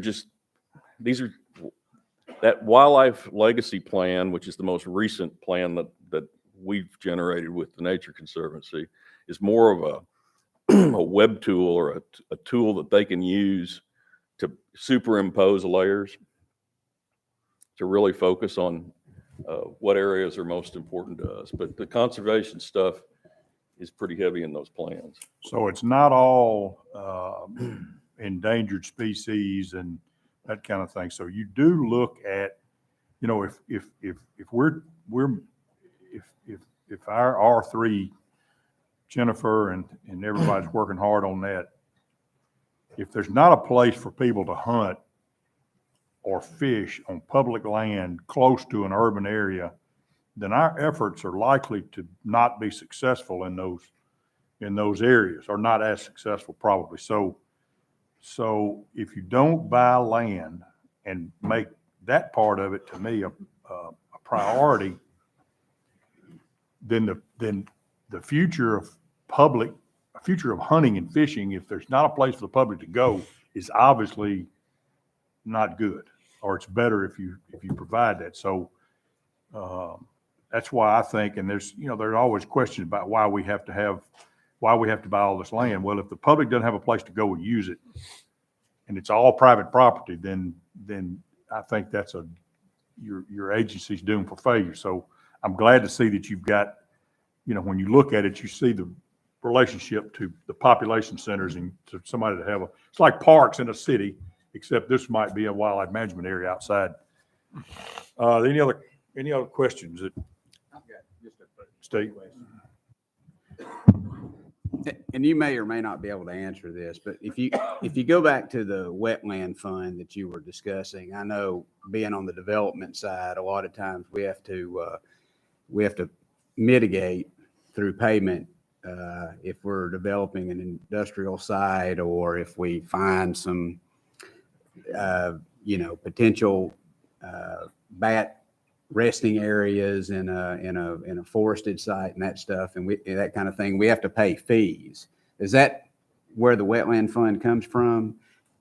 It is not. The wetland fund is generated from the real estate transfer tax. Okay. Exclusively. So mitigation funds, if they're paid into TDEC, as I understand it, they go into some fund that TDEC has. Okay. And if it's, and it seems like, and if you have to buy mitigation credits, it goes to the bank. So where do Whoever's our banking wetland funds come from? Excuse me? The wetland fund that we have, where does that come from? It's this real estate transfer tax that's levied on every real estate transaction that occurs in the whole state. Okay. Yep. When you look at your closing statement, it'll say transfer tax, Yeah, and just, and that's what that money's. just for clarification, we're not the only agency that benefits from that transfer tax, like the Tennessee Department of Agriculture also That is receives, correct. Yes. considerable amount of money to fund their Tennessee Soil Conservation Resource Fund. And so we're not out here, we're not the only agency that receives that money. So people need to understand that it's just not solely for us, but it's an important part of our goal and what we do. TDEC gets roughly equal to what we get, and they get they use it for their state land acquisition fund for parks and natural areas. Thank you. Yep. All right. Other questions or comments?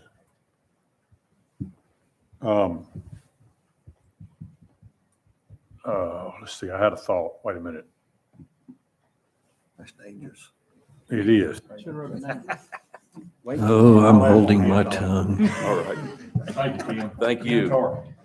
Appreciate it.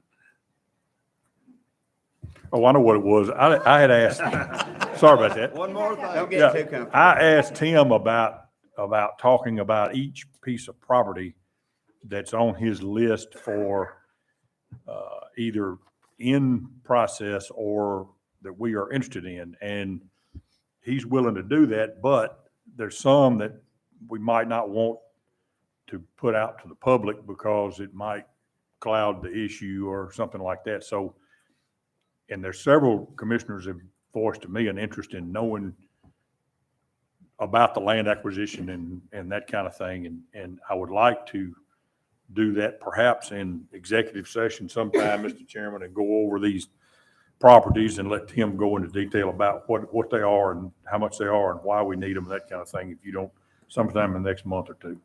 I think we can do that. I think that would be great. Ken? Thank you, Bill. Thank you. Mr. Chairman, I'm reporting on the month of October financially for the Wildlife Agency.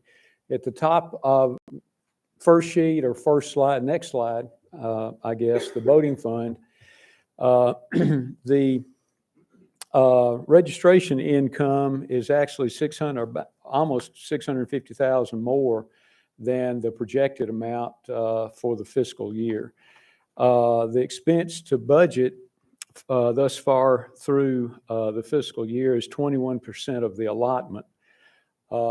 Next slide on the Wildlife Fund, the license income is exceeding projection by approximately $406,000, and the expense to date through October is 22% of the allotment. At the bottom of the page, or the next slide, Wetlands Acquisition Fund, there's almost $19,500,000 as a balance in that fund. So the top of the second page, or the next slide, is our reserve balances and our SPIF balances included, as well as our investment funds are included. I have modified this a little bit to actually represent exactly what the Treasury shows us. They give us a monthly amount and it's in market value. It's not a percent of increase up or down, it's a market value.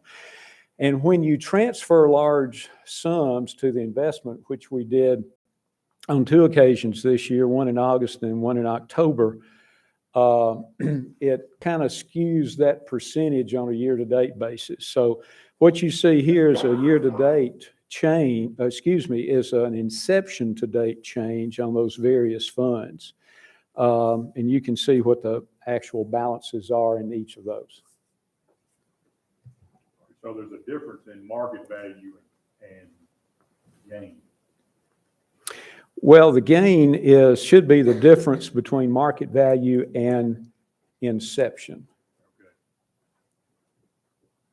And then that corresponding percent shows the valuation difference.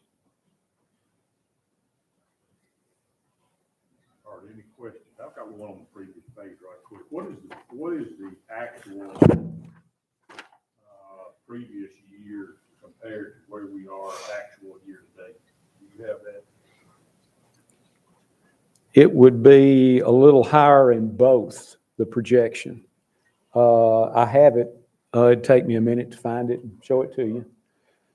I reduced the projection. Actually, we reduced the projection based on the collections for the previous 3 years. And last year was such a anomaly, such a different year. When you average the 3, it would be less than last year, but a little bit more than the prior 2 years. I'd be interested if we're up from last year. No. We're not. No. Okay, anybody have any questions? Thank you, Sam. Yes, sir.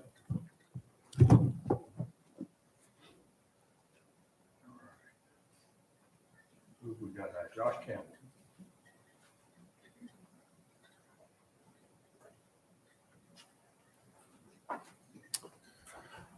Good afternoon, thank you. The Biodiversity Division is requesting a budget expansion in the amount of $66,500 for the Tallassee Fund, which is budget 774100. This is the Tallassee Fund. The agency acts as the fiduciary for this fund for mitigation dollars that are contributed annually. And this year, the Tallassee Board actually approved an additional project that exceeded the budget, requiring the expansion that's being requested today. So this is a pass-through. Yes, sir. This requires no state dollars. Any questions? I need a motion from the Budget Committee, please. So moved. Second. Motion to second, any discussion? All in favor say aye. Aye. Opposed? Motion carries. Thank you. Thank you. That's all we have, Mr. Chairman. All right, at this time, thank you, Bill. And then at this time, we'll recognize Commissioner Granberry, the Chairman of the Wildlife Committee. Thank you, Mr. Chairman. This time I'd like to ask Stephanie Karns to come up and give us an update on the deer harvest. We'd also like to recognize Stephanie, along with Jenifer, has been promoted to Assistant Chief of Game Species. And I told Stephanie out in the lobby that I didn't know she really was a person because we've never seen Stephanie in person. She's been on Zoom for every meeting, but welcome, Stephanie, and thank you for all your hard work. Thank you so much, Commissioner Granberry. I really appreciate it. Thank you, Chairman Ripley, and all the commissioners for having me today. I really am delighted to be here finally in person. It's my first presentation in person, but I've seen everybody virtually for the last year and a half, so this is really a treat, and I appreciate it. Forgive me as I learn the technology real quick. I'm just not familiar with it. That's forwards. I'm guessing that's backwards. Could we have a pointer? No luck. Well, we'll wing it. I bet we'll be okay. Today we are going to talk about deer harvest and elk harvest. And I'm also going to go ahead and give you a quick update on the CWD work base and how things are going with that. I'm wondering if everybody needs to get up and do jumping jacks real quick, just in preparation for more numbers. I hate to do it to everybody, especially so late in the day, but I'll try and be brief and succinct and thorough. So just some things to keep in mind as we look at this. Elk season is over, so these numbers are final. Deer seasons are still going on. So muzzleloader season, the numbers that I give you will be complete for the entire season. But because gun season is still going on, both gun season and comparisons for historic harvest are going to be incomplete. They're year-to-date figures, so just keep that in mind. And the numbers that I give you to compare for previous years are year-to-date as well. So we are comparing apples to apples in terms of time frame. So for the elk harvest this year, we issued 16 antlered elk only quota permits. 7 were archery, 7 were open for the method of take. The hunter could choose gun, muzzleloader, or archery. We also had our conservation raffle license and 1 for a young sportsman. 10 elk were harvested, and really all nice bulls. I'll show you some pictures in just a sec. There were 8 6x6s, 1 7x6, and for the math whizzes in the audience, you can't see my typo at the bottom. There's only 1 5x5 that was harvested. I got a little ahead of myself. So total of 10 bulls, 8 6x6s, 1 7x6, and 1 5x5. And that harvest percentage is pretty in line with other years. We've had some years that have been as low as 33% success and some as high as 100% success. It's really dependent on a lot of different factors. Weather always comes into play, and just general conditions even before the season. And then it's also really dependent on the expectations of the hunter. You know, some hunters just may only want to kill a monster bull, and they pass up on that 1 6x6 and kick themselves forever. And then you may have folks who really just want to get out there and have a good hunt and kill any bull they see. So it varies every year, but this is really in line with what's pretty normal. To give you an idea, whoops, I hit the back button. To give you an idea of what the harvest looked like, here are the 10 bulls that were harvested. Again, 8 were 6x6s, 1 was a 7x6, and 1 was a 5x5. And I wish I had the pointer for you, but on the left, you can see the conservation raffle license holder. And the hunter is on the far left, sitting on the tailgate, and he was joined by, is in the bed of the pickup. And he's joined by his father and his son on that hunt. So a great opportunity for them. And then on the far right is the young sportsman, and you can see that he got a really, really nice bull. And then the 6x7, 7x6 is just to the left of the young sportsman on the top. And that 5x5 is down in the center. The hunter isn't in that picture. You can see these are all really nice, high quality bulls. So it was a really successful season. For deer harvest, again, like I said, muzzleloader season has passed and the numbers are complete. Muzzleloader season was actually ideal hunting conditions. It was abnormally cold. We had a really hard frost on opening morning. So that's reflected in the harvest. And then just a reminder, gun season isn't over. So the gun totals and total harvest, which includes archery, muzzleloader, and gun seasons, are still preliminary. Conditions through year to date have been pretty typical overall. We've had some, pockets of really warm weather and really cold weather, good hunting conditions, but overall, pretty standard statewide. Nothing really stands out either during the time frame or for weather of anything spectacular. There has been a pretty bumper crop of acorns, and that does have an impact on success. So take that into account. Really good mass crop this year. So this is muzzleloader harvest, and I'm going to just take a minute to explain what we're looking at. This is the full season, and we're comparing harvest by unit from 2017 through 2021. First thing I want you to note is in the top right corner is which units we're looking at. And so we are comparing apples to apples by using the hunt unit designations that we're using in 2021 so that no one's confused about the geographic designations because there have been some changes. On your left axis is the number of deer that have been harvested. And on the, on the y-axis is the number of deer that have been harvested, excuse me. On the x-axis, you have two things. The harvest is grouped by the unit first, and then each bar signifies a different year. So the far left is unit A, and the first column in bright green is the year 2017, and then the gray is 2018, orange is 2019, the light green is 2020, and then finally the far right column under unit A is 2021, and that follows each year. So you can compare how things have gone in each unit over the last 5 years. On the far right are unit L and unit CWD, and there's been some counties that have changed designation.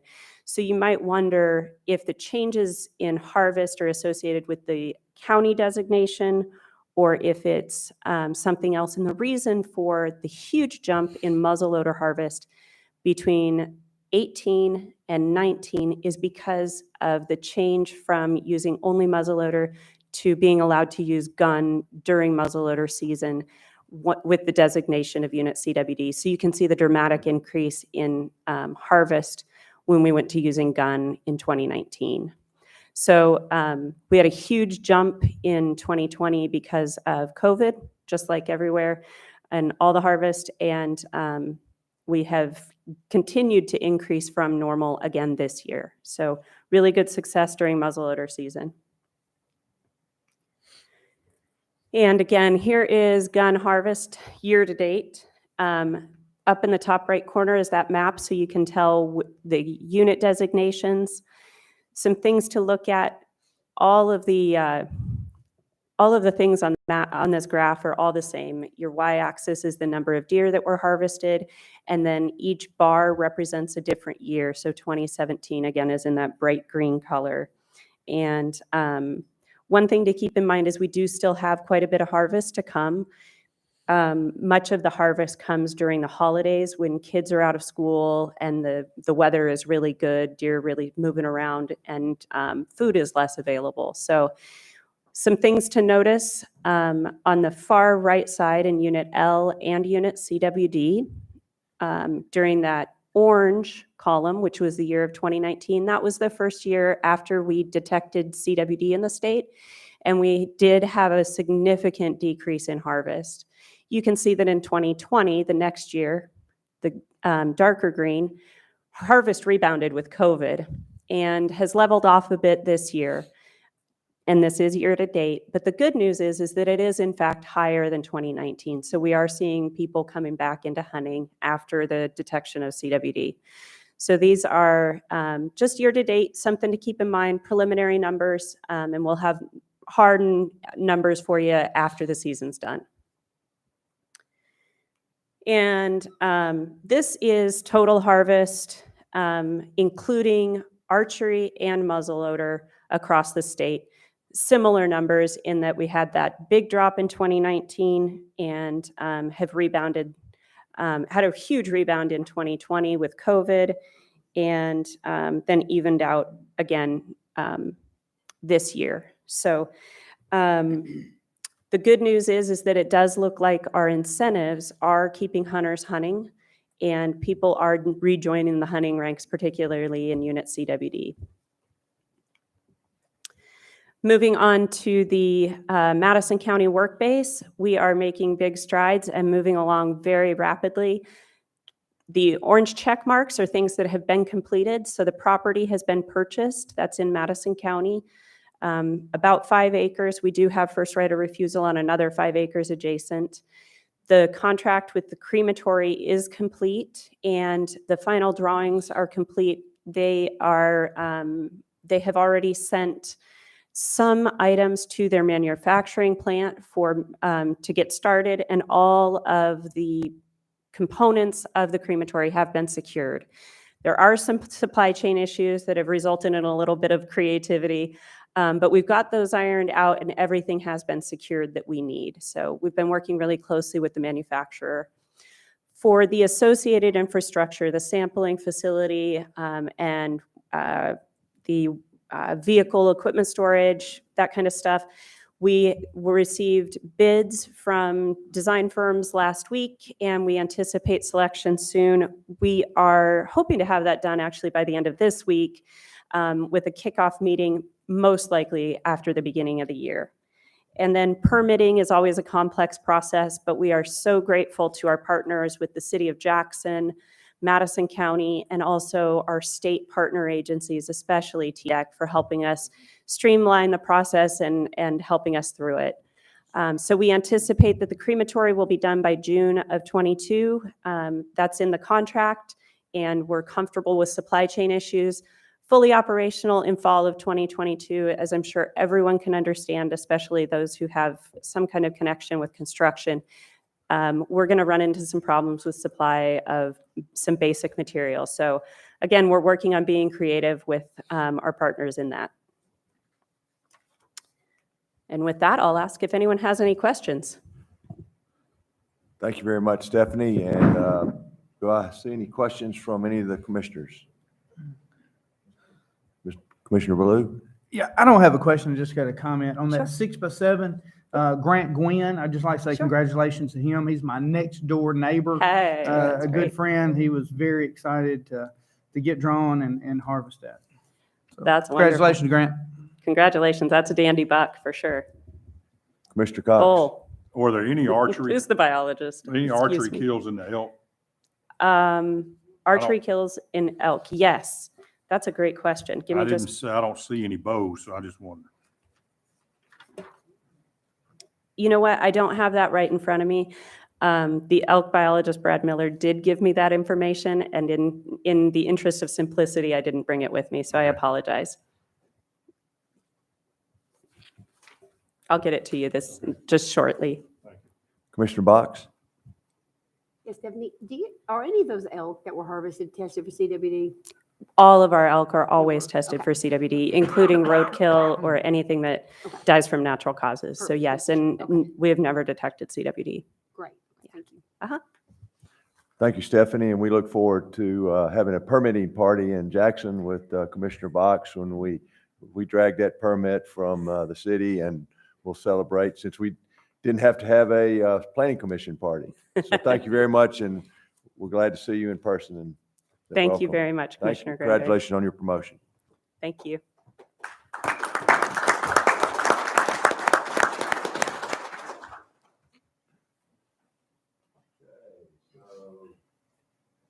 Next, we've got Brandon.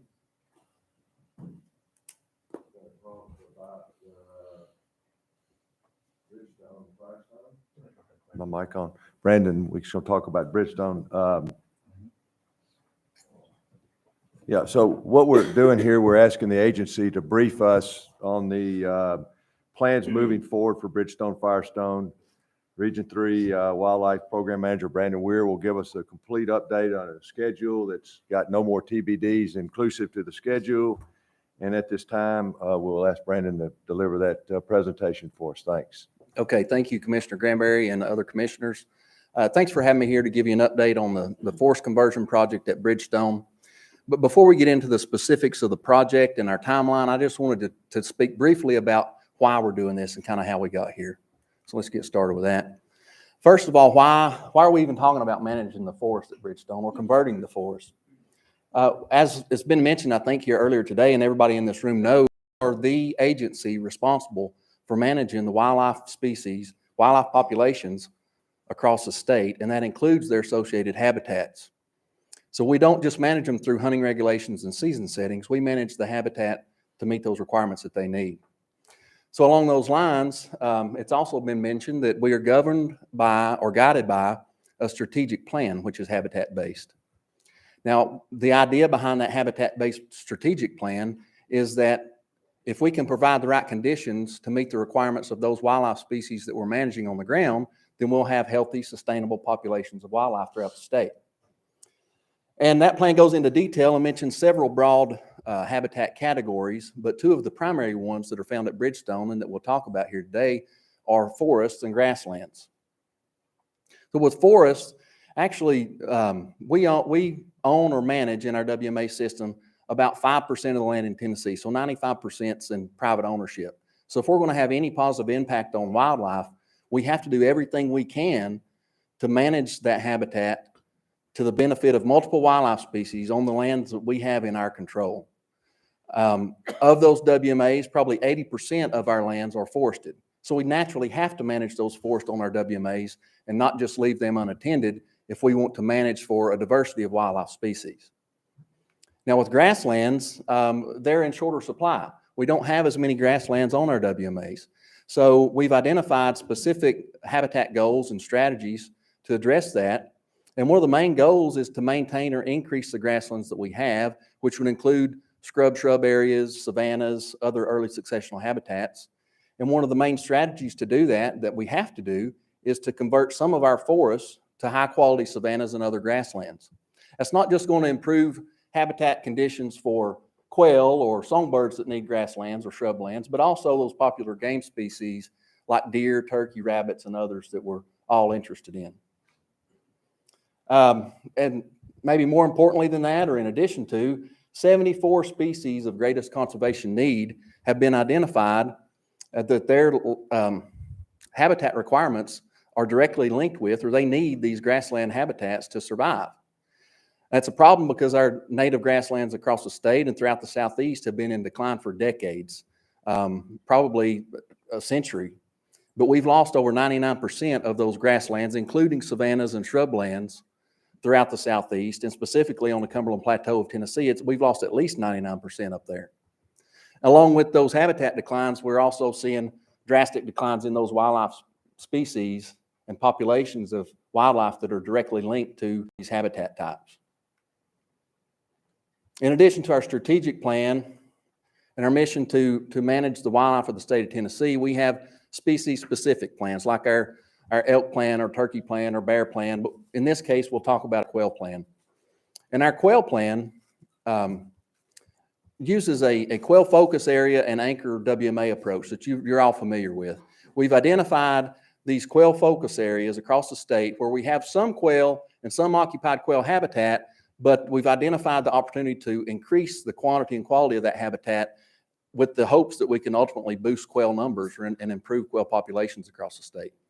Within each one of those focus areas, there has been identified an anchor WMA, and in Region 3 on the plateau, that anchor WMA is Bridgestone-Firestone.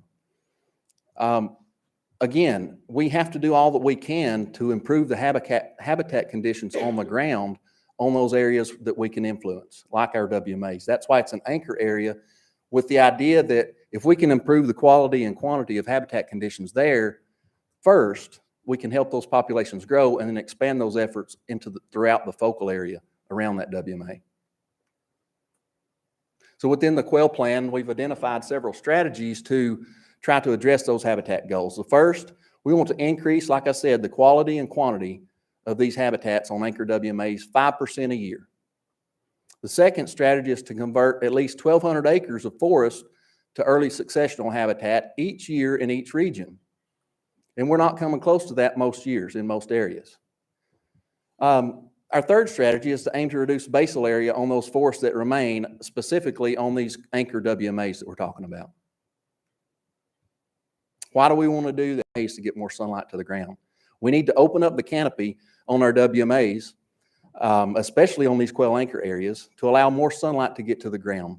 That sunlight reaching the ground will stimulate that plant growth from the seed bank that's already there to provide that improved structure and cover and food availability for all of those species that need these open areas. And you can see in that picture to the left, it's just an example of a closed canopy forest. And you can see it's shaded out at the top. It's virtually nothing on the forest floor but leaf litter and maybe a few shade tolerant saplings that are coming up there. As opposed to the picture on the right that shows savanna type conditions with an open canopy, trees scattered throughout the landscape with a diversity of grasses and forbs and woody stems at ground level where quail and other grassland or shrubland species can thrive. So how are we going to do that? When we go forward and we've identified the goal of what we want to do in converting these areas, in lands management, foresters and wildlifers, we often use the term basal area. And I know that that's been identified in our timber harvest tentative timeline documents and things like that.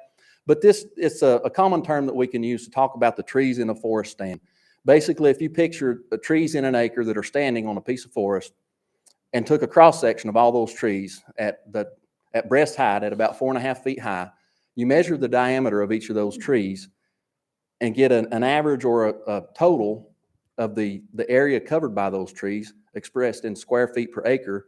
That's the basal area for that tract. So it's not exactly the same. We're not just talking about trees per acre. We're talking about the area covered by those trees on the ground, not the number of trees, because that area covered will vary depending on the size of those trees. Just for example, if you have an acre of 10-inch average DBH or diameter trees, and you're targeting 20 square feet per acre coverage in basal area, then you're going to have a lot more trees left standing after those habitat management activities are conducted. You're going to have a lot more trees standing if they're smaller than if you have larger 18-inch trees. But the overall goal there is not a specific number of trees per acre. It's the amount of sunlight that we're allowing to reach the forest floor to stimulate that plant growth. So if we can target, say, 20 square feet per acre, we can target around 15 or 20% canopy cover to allow the majority of the sunlight to reach the forest floor.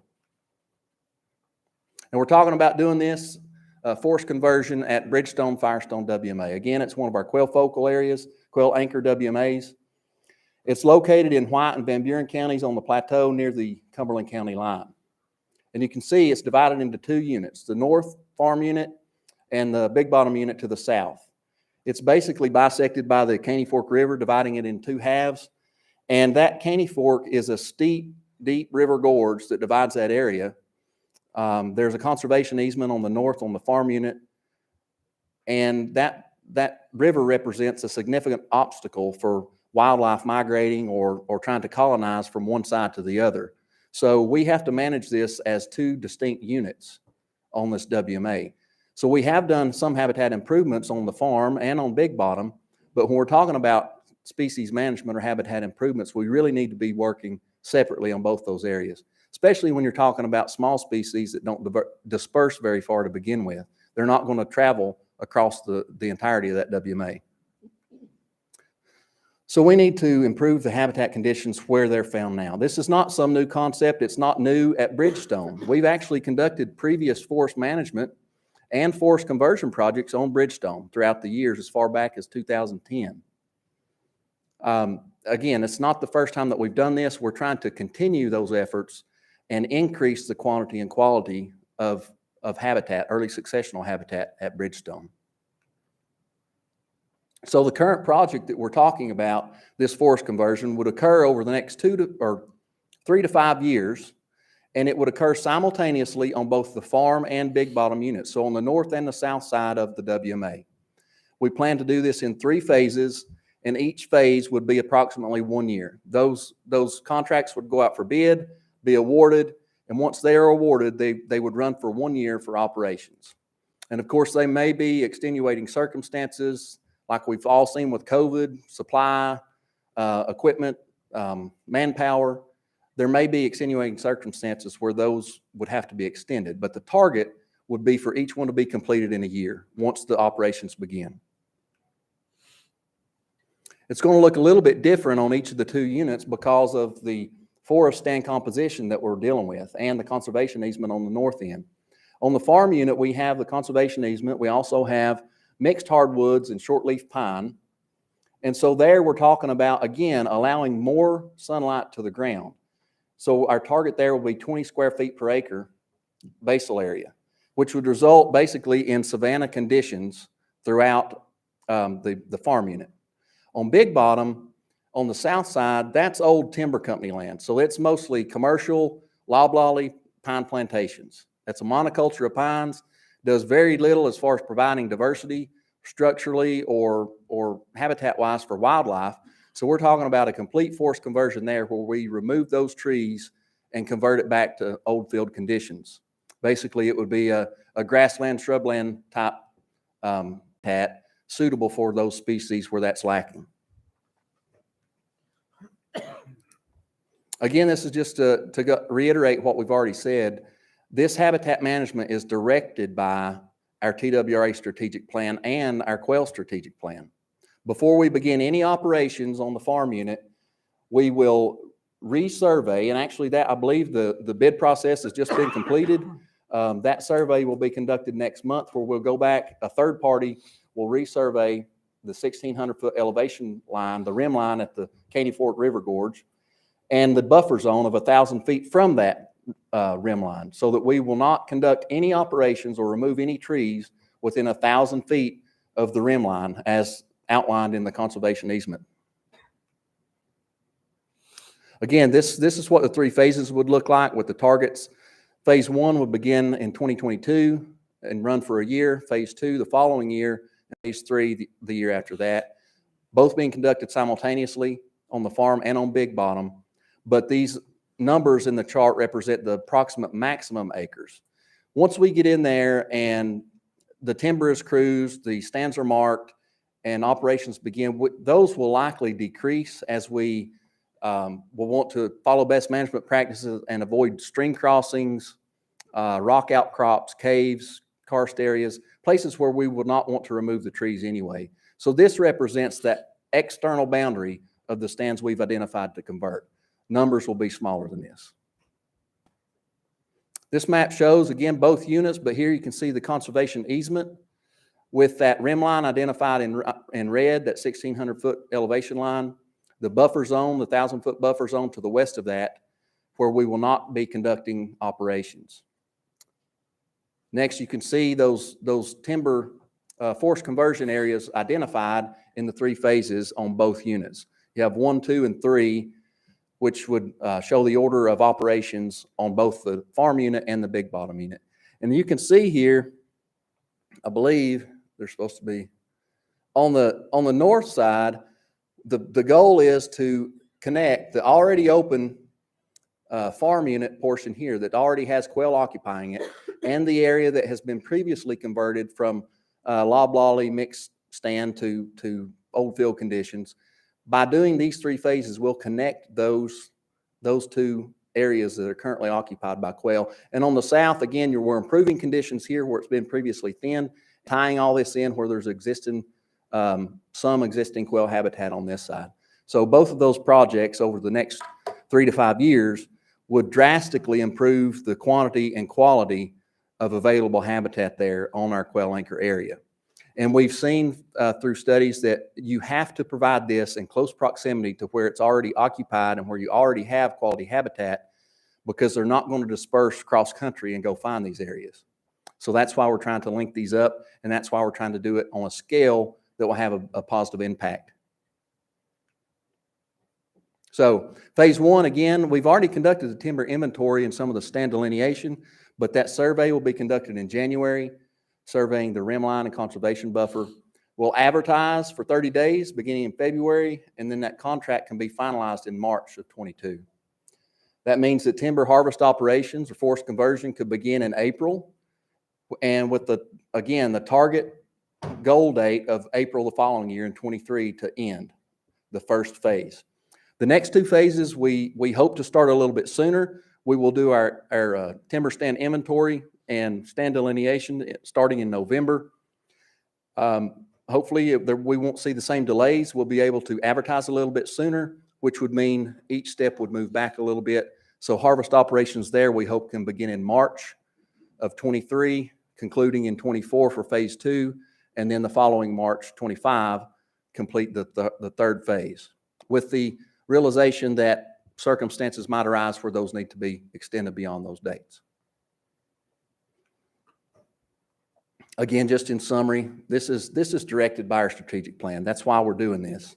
We're not going to operate within 1,000 feet of the rim line. We're going to stay out of that buffer zone, and these are the maximum acreages impacted that'll be converted from forest to quality early successional habitat.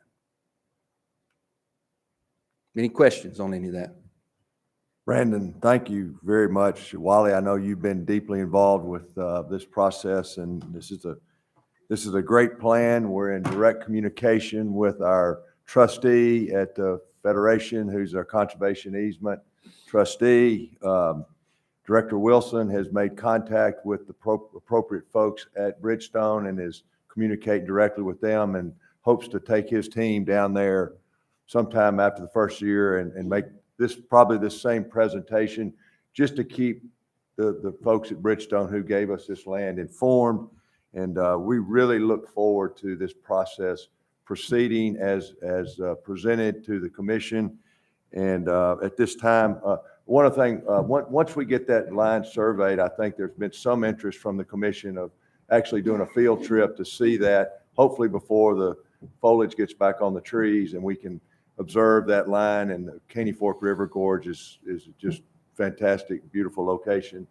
And at this time, if anybody has any questions, Commissioner Childress, I'll start down here and just kind of work because I'm not. Chris, you got any? Brian, this is part of your neighborhood? No? Tommy? No questions? Anybody down the road? Well, of course. I never would have guessed. Well, Monty's before you. You got to stay in alphabetical order, Bill. Commissioner Baloo. The only question I have is, once all phases are complete, what's your total acreage that the entire project will be? Okay. I thought I might get that one. So the total acreages for the farm unit, new acres converted would be about 825, about 1,200 at Big Bottom, for about 2,000 acres total on both areas. Okay. Which reflects about 10% of the total WMA, correct? Correct, about approximately 20,000 acres. Right, thank you. Good question, Monty, thank you. Commissioner Cox? Brian, thank you for that. That was a great presentation. If I'm standing 300 or 400 feet from the rim line, 500 feet, and look toward where we're clearing and making these savannas, can I see them? If you're If just I'm about looking 3 or toward, 4, if I'm a hiker and I'm walking the rim line and I'm 500 feet from the rim line, can I look toward where the timber area's been timbered, and can I actually see where it's cleared, or is it thick enough where that you won't ever be able to see it? if you were about halfway between, it would depend on the time of year, obviously. You could probably see that there was a clearing out there, but you would have to walk out into, to the forest edge where we start to see that transition to actually be looking at those savanna conditions. So it's pretty thick. In a lot of parts it is. And it's a lot of smaller trees in a lot of those sections. I mean, the point is that the people are concerned about their hiking. They like to look at the trees and the natural areas and all. So we're far enough away that we're really not going to impact their hike. That's correct. It's really not. And in areas where the current trails, if they traverse through those areas where we're talking about converting, that would just be an opportunity to see a different habitat type, a different ecosystem of those savanna conditions.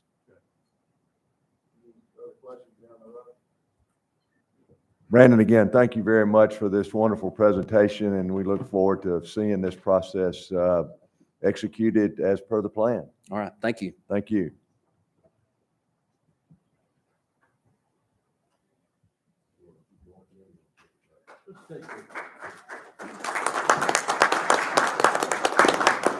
Let's take a short break. This will be a short break, about 5 minutes.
All right. We ready to get started, Mr. Chairman? I am, yes, sir. Okay, so at this time, we'd like Jamie Feddersen, our Migratory Game Bird Coordinator, to come up. But before he starts his program or his presentation, I'd just like to once again publicly compliment Jason and his team, Jay McClellan and Bill Fort, for the beautiful production of the duck blinds and the completion. And 3 or 4 commissioners had the opportunity to go over this last month and tour some of the blinds before duck hunt season started, and they were very well constructed, and we really appreciate your efforts to get that completed on time. All right. Thank you, Commissioner Granberry, and good afternoon, commissioners. I'm here today to talk about, give you an update on the duck hunting that's going on our WMAs. And for some of you commissioners who may not know, we've recently made some changes in how we administer our permits for our WMAs. I'm not sure if you've all heard that or not, so I'm here to give you an update on that. So specifically, I'll give you a quick status of where we are with the blinds, talk a little bit about the application process, and show you some important dates. We are in the middle of doing our leftover drawings. I'll talk some about that, and then touch on our post-hunt surveys. So we've got 42 Tier 2 blinds that we are in the we need to get out on the landscape. This past summer, we had 28 blinds that the construction was completed, and they were all brushed by November 14th. So we did get them in before the duck hunting season started. We've got 14 additional Tier 2 blinds that need construction, and that'll happen during spring and summer of next year. And we shouldn't see any issues with that. For those commissioners that have not had an opportunity to see what these look like, here is the base shell of it. Here's what one of them looks like after we got it brushed up. This last one is a particular one that went in Gooch Unit A. This is a Camden Blind 107. And then for the ones that we had, the Tier 2 blinds that were existing blinds, we just brushed those. And here's an example of one of those, Old Hickory Blind 26. This is one of the ones that will get a new construction on it next year. We're doing a lot of information to help support the information about these blinds and the use and getting people to apply for them. One of the big things is when somebody does get selected for one of these blinds, we send an email to them prior to the hunt, and just making sure that they are aware of some of the things that they might be getting into, and we give them a lot of information in that email. WRA interactive map that has all of the different blind locations on there, and gives them a GPS track to follow. And so here's what it looks like. You can see the purple line goes from the boat ramp, and if you follow that, it takes you directly to our to the blinds that we have constructed. I think it takes them to the Tier 3 blinds or the Tier 3 hunt locations as well. Those purple triangles are the Tier 1 blinds.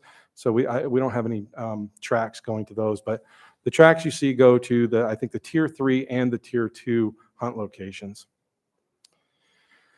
In that email, we also tell them that they can get they can find their hunt locations through the OnX app.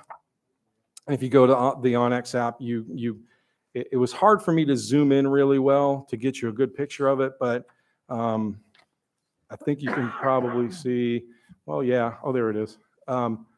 There are blind locations on here. And then if you click on a particular blind, you'll get the information in the app about that blind. It gives you a lat long, gives you links to our website and things like that. We've also put on our website some aerial footage of the Tier 2 blinds so that you can see what it looks like and sort of get a lay of the land. And Terry, you might need to click that. I think if I click it, it's going to advance my slide. Yeah.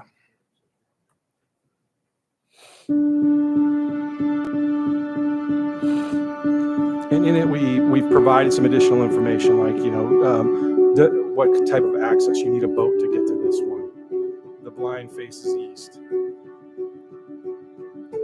We've got crops, corn specifically planted. You'll see when it pans around to the left a little bit. The typical water depth there would be about 3 feet. That's one of our blinds that we had constructed. And so we've got those videos, that type of aerial footage for all of our Tier 2 blinds right now. And I believe I don't see any reason to think that we wouldn't continue doing that into the future.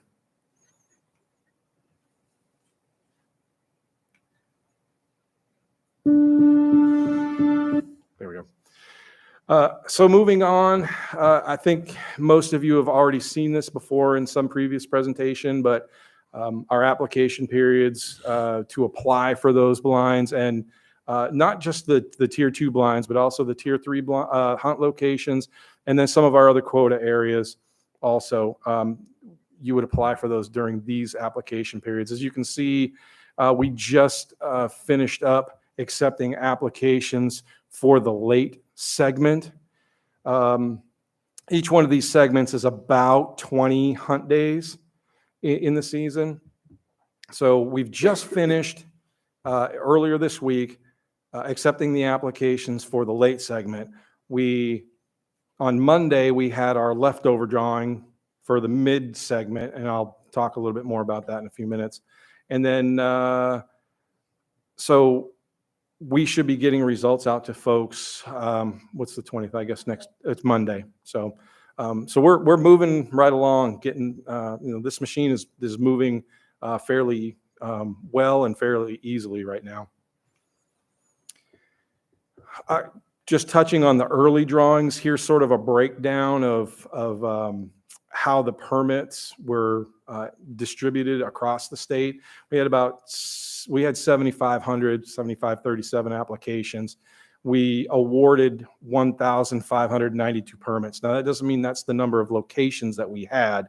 It's just, some folks apply as a party. There might be 2, 4, 8 people in that party. So each one of those individuals in the party is issued a permit. So I've got some more information on another slide, but you can see, the bulk of the applicants are from Region 1 and Region 2, and that's, where the bulk of the permittees or the permits are being distributed to, is those Region 1 and Region 2 folks. So everything falls out fairly close percentage-wise to, the distribution of permits to the distribution of the applicants. Our early segment was, during that application period, we had 609 permits available. We awarded 559 of them. So that means we had 50 that we were able to distribute at a local leftover drawing. These were either, they ended up being unclaimed or, hold on, that might not be right. These are ones we actually did not issue, correct? This doesn't have to do with the, okay, all right. So, okay. So what Susie Spriggs just clarified on that was, yes, we did award all 609 hunt locations, but we had 50 that were returned to us from the notice of intent. They either said they did not want to use the permit or they did not submit their notice of intent. So we had 50 locations that we were able to put back into the system and get back out to people. And that leftover drawing, you can see was pretty popular. We have an online pre-registration system, and you can see that places like it's that online pre-registration is really, really helpful, because you get places like for Gooch Unit A and the Kentucky Lakes, we're getting 100 people or so that are interested in that, and to try to register 100 people on the night of the drawing, the local leftover drawing, it can get pretty hairy. So, this online pre-registration system works well. It helps with transcription errors, us, putting an 8 in front of a 9 in their TWRA number. It really helps us a lot. So, but you can see we just didn't have, we did have some people show up at the door that didn't pre-register, and that's okay. They weren't turned away. We just added them to the list and said, hey, next time we'd like you to pre-register. It'd be a whole lot easier. And we did administer those. So here's sort of the breakdown we had for Region 1 and the breakdown we had for Region 2 and for Region 3.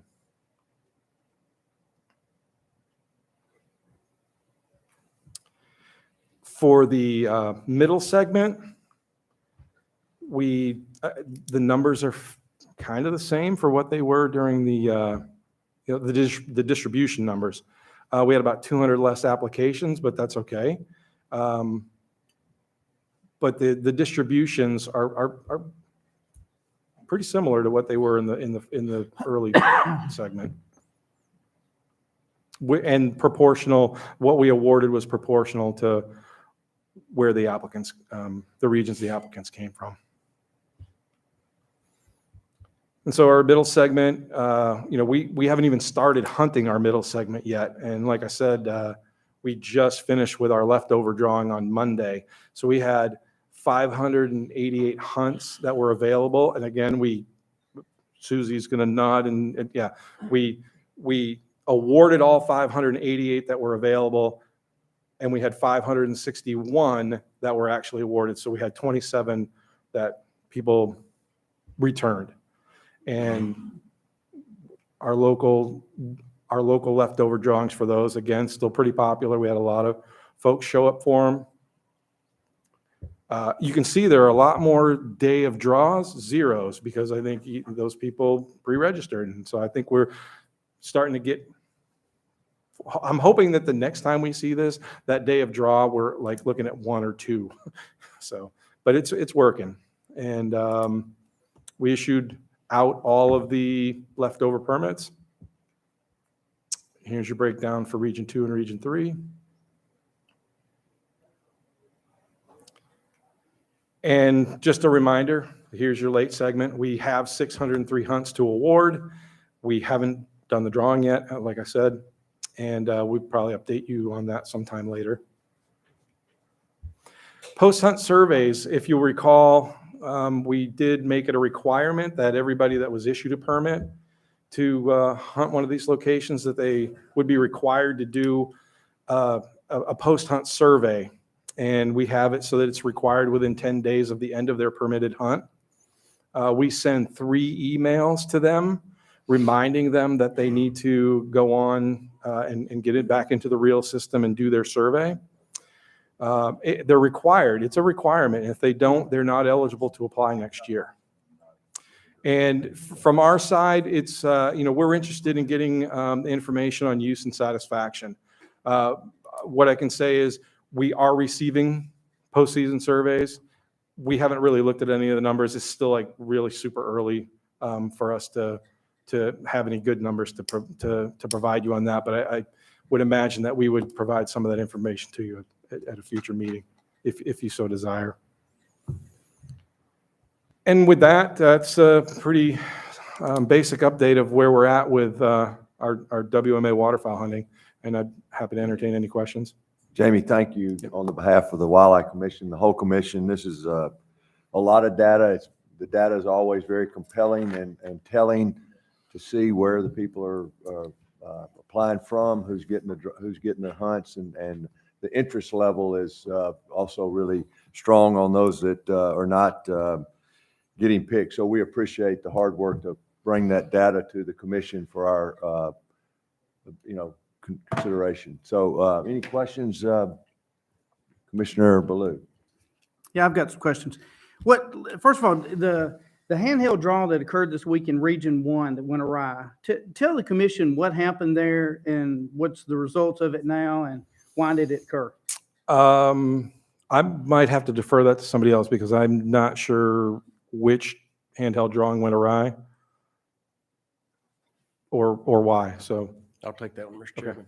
So at the Kenton work base, there was a drawing there for the gooch units. And so the way that drawing works for the leftovers, we've got an event manager system. So you can pre-register for that system, and you can do that by computer, or you can come in and draw on site, as Jamie mentioned. So what happened at that particular drawing was the people that pre-registered, there was a list of those names. When the manager ran that through the event manager system, the number one name was actually the same pick. And so he clicked the wrong tab on his computer. And when he started drawing off the list, he drew off the registration list instead of the list that was randomized. And they went through two people. So obviously the guy just got lucky enough that he got drawn first on both. And when he looked at that sheet, he started going off of that first sheet where they sign up. So he told the first gentleman that, yes, you got drawn. They issued him a permit. The gentleman that was number 2 was not present. He moved to 3. Number 3 was not present. Number 4 was a 16-year-old young man. They issued him a permit at that time. Somebody from the crowd realized that they were drawing off of the original sheet. They notified the manager. By that time, the 16-year-old and his son were leaving out the door, and they said, hey, wait a minute. We need to get his permit back. The manager was up telling that they'd messed the system up at this time. They were going to have to go back to the correct sheet. So they notified him immediately. But that young man, they had to take his permit back and then go off of the correct sheet. That's a little wordy, but hopefully that explains that to you. Deputy Director, let me ask you this question. So the gentleman that was awarded the first permit, that was invalid as well, is his permit going to be taken back as well? Or is he going to be allowed? It was not invalid. So they register on one sheet, then they run it on the computer. He was lucky enough to actually be drawn number 1 once they ran that through the event manager. So it wasn't a computer's error. It was a human error on the computer. It was a human error on our part as an agency. We looked at the wrong sheet, and he started calling the winners off the wrong sheet. Right. Okay.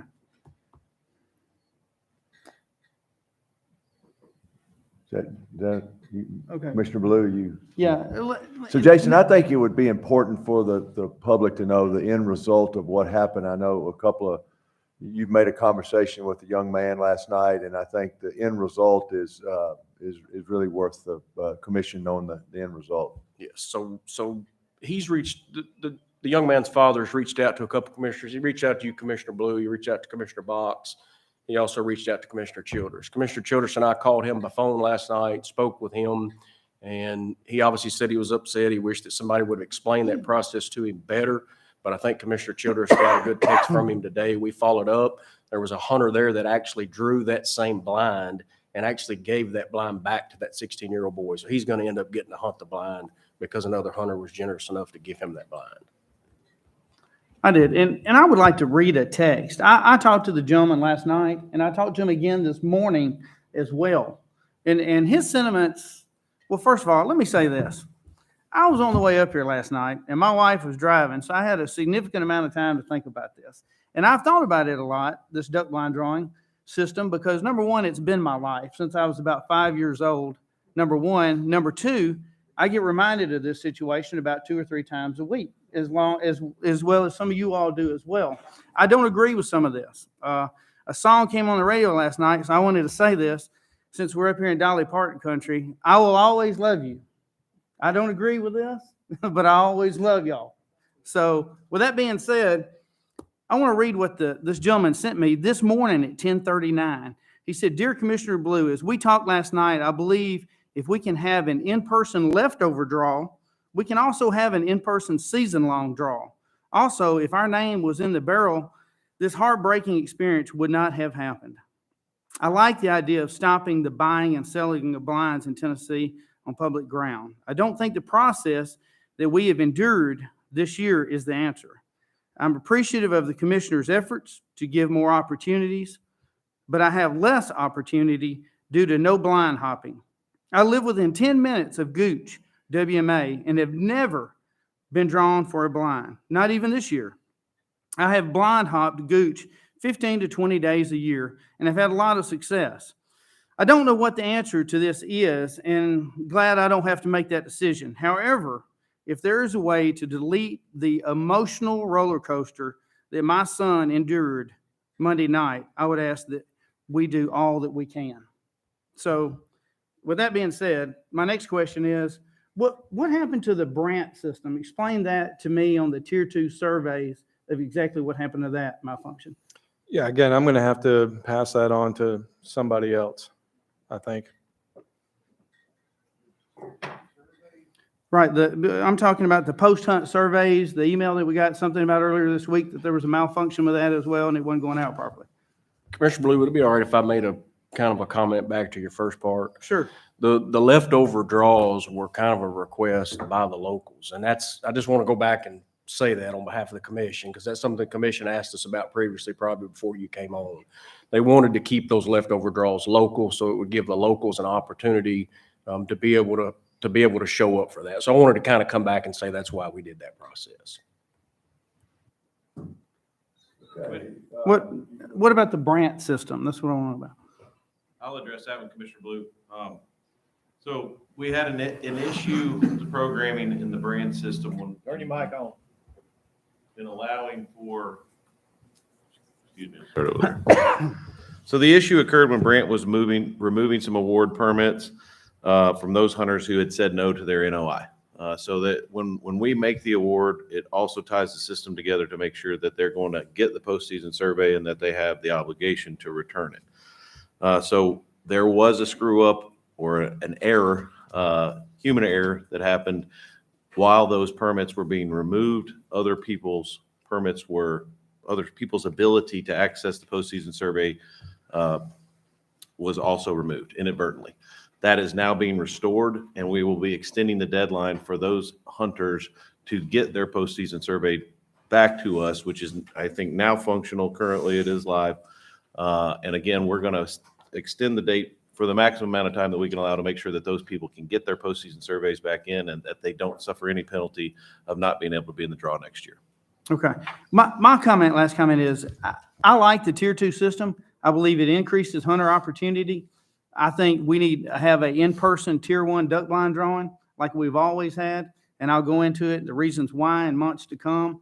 I think we need tier 2s to be hoppable if we're doing it for hunter opportunity. There is a lot of opportunity that's not being taken advantage of, and the hunters are going to tell us in the months to come because they're keeping a better inventory of them than what we are. They know who's in them and who's not in them and how many hours and minutes they're sitting vacant, because I've been getting reports for the last 2 weeks of who's in them and who's not in them, from West Sandy to Gooch. Hoppable blinds need to, just like that gentleman just said in his text, we're taking away his opportunity 15 to 20 days there that he's not going to have anymore. He's got the same rights as anybody else that drew a tier 2 blind. And I'm all for the tier 2 blinds. I understand that. I'm all for the middle and East Tennessee and everybody else. I've put in on the tier 2s every time. Haven't been drawn for them. But with that, we have the basic opportunity for a referendum.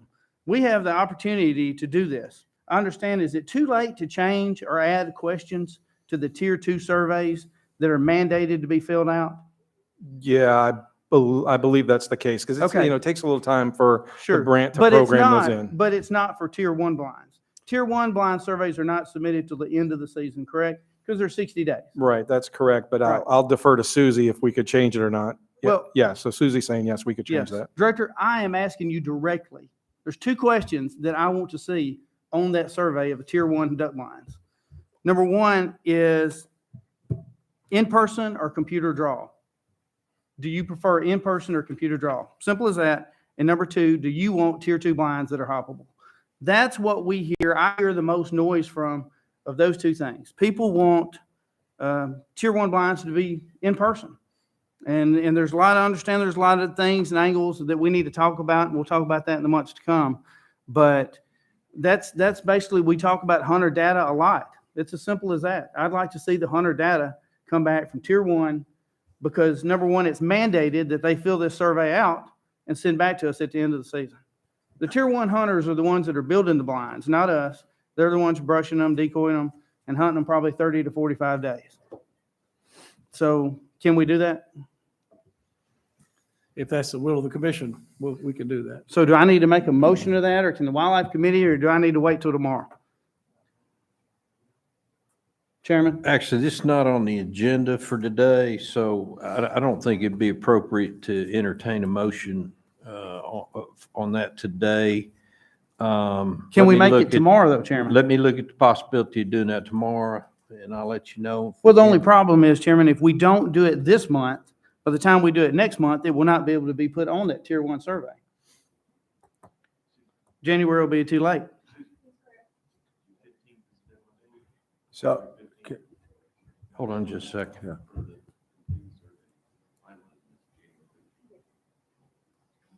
All right, what is the answer to that? If the motion is not, The postseason survey for Tier 1 blinds needs to be finalized by January the 15th. okay. This isn't on the agenda for today. We'll defer this to tomorrow, and we'll entertain a motion at that time. So, And let me say this. Certainly, I appreciate, Commissioner Blue, your thoughts. We've done something new for good reason with our duck blind draw. We are only part of the way through the first year of that process. And what I want to assure the public, as we have assured certain members of the General Assembly, is that at the conclusion of this duck season, we're going to look at this program and we're going to retain the flexibility to make the changes if we feel they're necessary that need to be made. I ask that folks be patient with us. We're trying our hardest to make this system work and to work well. There have been some glitches. Anything new is going to have some glitches. But we're doing this with the right motivation and for the right reasons, and we're going to look at it. We're not wed to it. I guess that's all I need to say at this time, Mr. Chairman.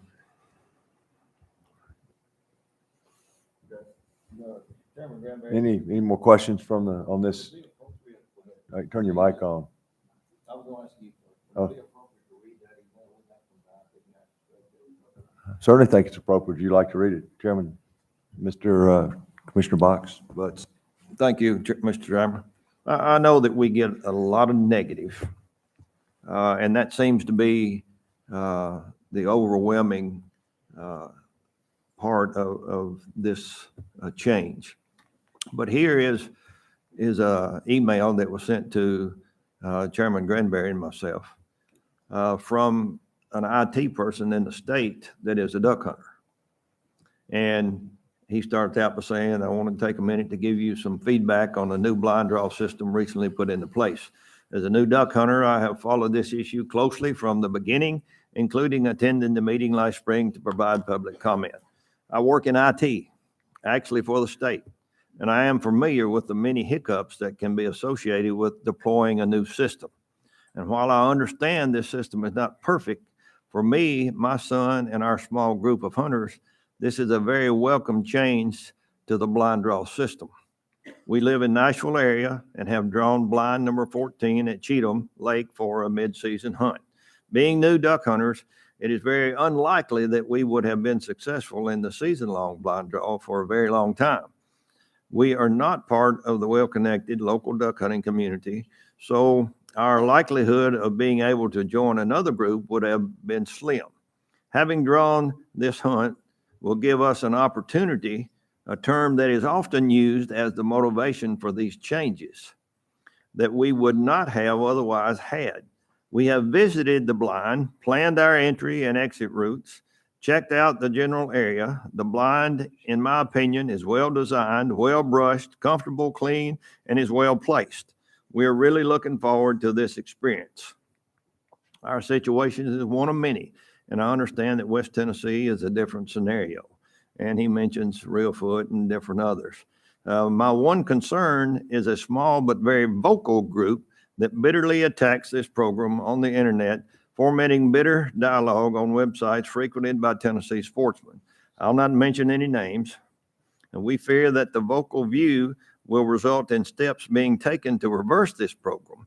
I would encourage you to stay the course. I believe the evidence clearly suggests that this system is good for the majority of duck hunters in our state and will provide many quality duck hunting experiences for hunters at WMAs like Cedar Lake. like Cheatham Lake. Thank you for reading and thank you for the work that you do for the sportsmen and women of this great state. I know this is just one individual, but it's typical of change. Personally, I don't like change either. But, you know, it's something that has been thought out, that's been implemented. And I agree with Chairman Ripley that as we hopefully debate and discuss the opening of this rule to consider changes, which we as commission have been charged to do, then I think the data that we receive has to be assessed from the standpoint of those hunters who wish to hop those blinds. Is there an opportunity to address that? Or is that taking an opportunity away from somebody that had the privilege of drawing that blind? I think all of these are scenarios that have to be discussed, and there is a number of them. So, you know, as we continue to receive the negative, I just want to go on record that there are several out there who are happy and appreciative of the opportunity that they hadn't had in the past. That's all I have, Mr. Chairman. And I want to jump in here, if I may, Chairman. As Commissioner Butt said, there are those certainly that are out there that appreciate this change. We heard from Dennis Tumlin today, who is, I believe, in Hamilton County, he said, and is going over for a hunt and going to spend money and stay in lodging over there and eat at restaurants over there. So let us get through this first season of this program, and then we will look at it and we will look at every aspect of it. But let's give it a chance. Thank you. I'm not sure who to direct this question to, and I respect Commissioner Ballou's position and his great love for duck hunting, and hope he still loves us all tomorrow, right? As the song says. And I'm not a survey statistician expert, but is there an issue if you start changing up a survey midstream? Is there an issue with jaded questions that are directed strictly to get the answer you want? We always know that. So I would charge the agency to look very closely at how, with respect to commissioners' questions, that we get the proper data, get the proper information to make good decisions, potentially next year, this year, whenever the commission so chooses to do that. And if appropriate, Mr. Chairman, Jason has some videos of some mid-season hunts, if that's appropriate to share those with the commission right now, or we can do that at a later date. I think it's fine to do right now. Okay, thank you. Commissioner Granberry, if you would, I'd like to address the question that you just asked about the surveys. And we would certainly consult with a human dimensions person on how to ask those questions. We've done it in the past when we set up these surveys. So we would do that. We wouldn't, we're not just going to sling the questions out the way they are. We'll consult with a human dimensions person to ask the questions in a way that is not leading. Right, and I think everybody on this commission would appreciate that, and we certainly do. Yeah, and if you, again, also, if you don't, with your permission, I'd like to address something that Commissioner Ballou said. Absolutely. As far as the, this gentleman saying to you that he can't hop a blind anymore. I'd like to say to you and all of the other commissioners, please remind these folks that they can hop blinds. It's only the tier 2 blinds that they can't hop. So when somebody says, I can't hop a blind anymore, it's only a small handful of blinds on each area that they can't. Yeah, it looks bad when those are empty. I can see where you're coming from that. That's the best blinds in the bottom. I see that, but for them to say, I can't hop a blind is really not accurate. And I hope that you would remind them that they do have the opportunity to continue to hop a blind, just not that blind. I understand that, but would you rather sit back in the field and not kill anything, or hop a 107 to Campbell and kill 10 ducks in the afternoon while the first group's already done? Yep, I would, the latter. I would absolutely want to be on the latter. Everybody wants to be in the better blinds. Yep, no doubt. Better blinds are tier 2. But the fact remains, they can hop other blinds. So I would just hope that you would remind them that. Thank you, Jamie. All right, Jenifer, you going to roll the video?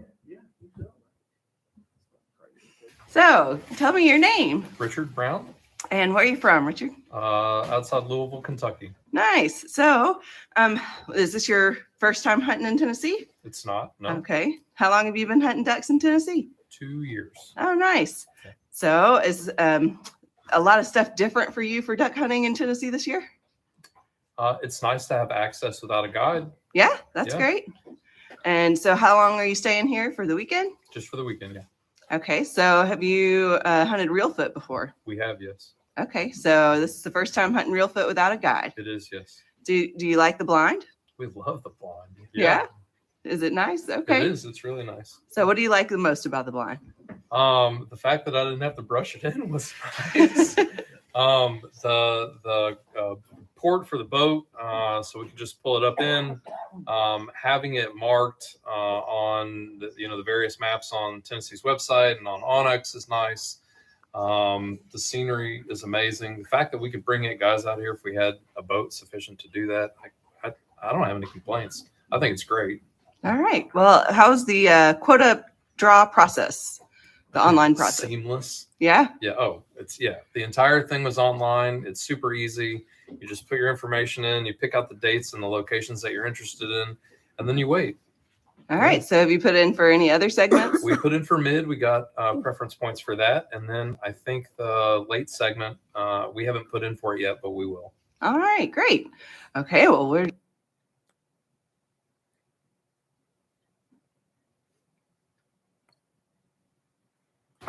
Hi there. So what's your name? My name's Damian Mendez da Costa. All right. And where are you from, Damien? I'm from Murfreesboro, Tennessee. All right. And so this is a lot of new changes with duck hunting happened this season, and these tier 2 blinds are one of the changes. So tell me a bit about the process and if you like it. Well, I have a good friend that helped me out get my name in the drawer, and then my name popped up and said it was successful. So here I am at Reelfoot. It's my Nice. first time hunting here, so it's fantastic. Oh, And wonderful. if we hadn't have done that, I wouldn't be here. So I'm glad we did. Very good. And how do you like the blind? Blind's beautiful. It's fantastic. Tall enough and wide enough, and it's very good. Very good. Okay. Next up. Sorry if I'm bugging your duck hunting. Hi. Tell me your name and where you're from. Hey, I'm Junior. I'm from Nashville, Jenifer. Wonderful. And tell me about how your duck hunting has been in Tennessee so far. Hey, we're having a great time. It's a wonderful morning, and we're out here on Reelfoot Lake, best place to probably duck hunt in the state. And got a good group of friends, and we're having a ball. Good. So how long have you been duck hunting in Tennessee? Since 1978. Oh, wow. Good deal. So about the changes in the duck hunting, we've gone, from in-person draws to computerized draws. How do you feel about that? Hey, it's been good for us. Yeah. Yep, obviously I've got a lot of friends that are lucky, and I hope it holds up. Very good. And how do you like these tier 2 blinds? I think they've done a wonderful job on them. They're nice and clean, and we're just really happy to be here. Very good. You want to give us a shout out on the end? Or are you busy? No, I'm good. Okay. Thank you. Anybody else? Okay. Anybody else? Okay. Thank you, guys. All right. So, hi. We're here in a tier 2 blind on what's the weekend date? Gosh, this is the 4th?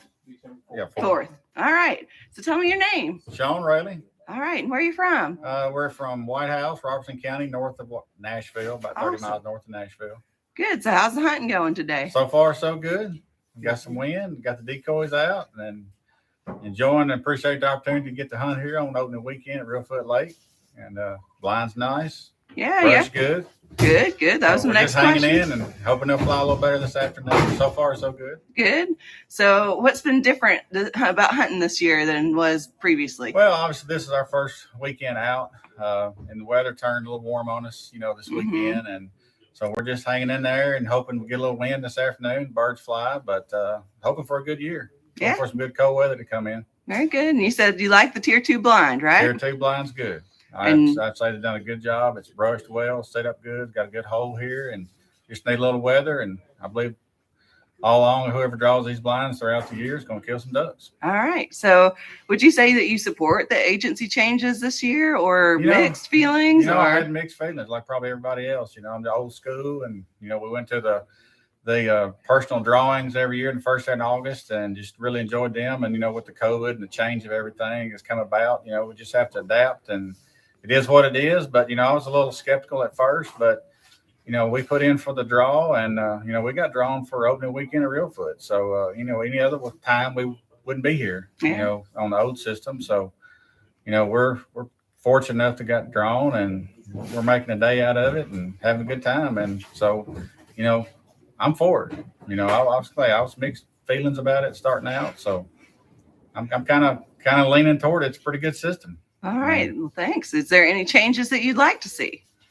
Maybe a few more opportunities. There's only 4 or 5 blinds, I think, tier 2 blinds on the lake. Maybe over time, we might have a little more opportunities for a few more blinds to open up. So other than that, we're just this is the first year. So like everybody else, we're just seeing how it goes. We'll see how it goes toward the end of the season. But so far, so good. All right. We're here opening weekend on Reelfoot, so we can't complain. What about, how long have you hunted in Tennessee? How long have you duck hunted? Oh gosh, since the 90s, early 90s, started hunting. And how long have you public land duck hunted in Tennessee? Since then, since the early 90s, we hunt over toward the Dover, Tennessee area around the Barkley unit, and been hunting down here at Reelfoot off and on with different guides and so forth for about 10 years. So, we hunt anywhere we can, but we like Reelfoot and a lot of ducks here in the area. Is there anything else you can think of that you'd like to say about duck hunting in Tennessee? No, just get out and enjoy it. It's just all about whether you hunt, fish, or deer hunt, turkey hunt, whatever. Just, get the kids out. We all got kids, and we've all brought our kids over the years, and most of them's grown here. But we've all enjoyed hunting. So just, get out and enjoy the outdoors. It's just enjoy sunrise, beautiful sunrise this morning, and, fellowship with friends here, and getting back together, after, since last year. So with all the COVID and everything, we're just fortunate enough to get out here and fellowship and have a good time, enjoy the outdoors. Well, that's wonderful. Well, thank you. Okay, so moving on to the agenda, we got a proclamation, Jamie, unless anybody else has any comments or questions relative to the duck blind system. And Chairman Ripley, we look forward to your leadership as we move forward with this issue in the weeks and months to come. So Jamie, if you continue on with the proclamation 2109, please. Certainly. Thank you, Mr. Chairman. So at this point, we would like your consideration for, or what I plan to present to you is a proclamation 2109, which deals with wildlife management areas, public hunting areas. You see it all there. Essentially, what we're asking here is this particular proclamation that we're going to ask you to consider would cover WMA-specific hunting regulations. The current proclamation, 21-04, currently it does not allow for waterfowl hunting on Sunday at the Meeman-Shelby Forest State Park and Natural Area. As you all know, we have a veterans and active military personnel waterfowl hunting days on the first 2 Sundays in February. And so this requested amendment would accommodate these 2 hunts at the Meeman-Shelby Forest State Park and Natural Area.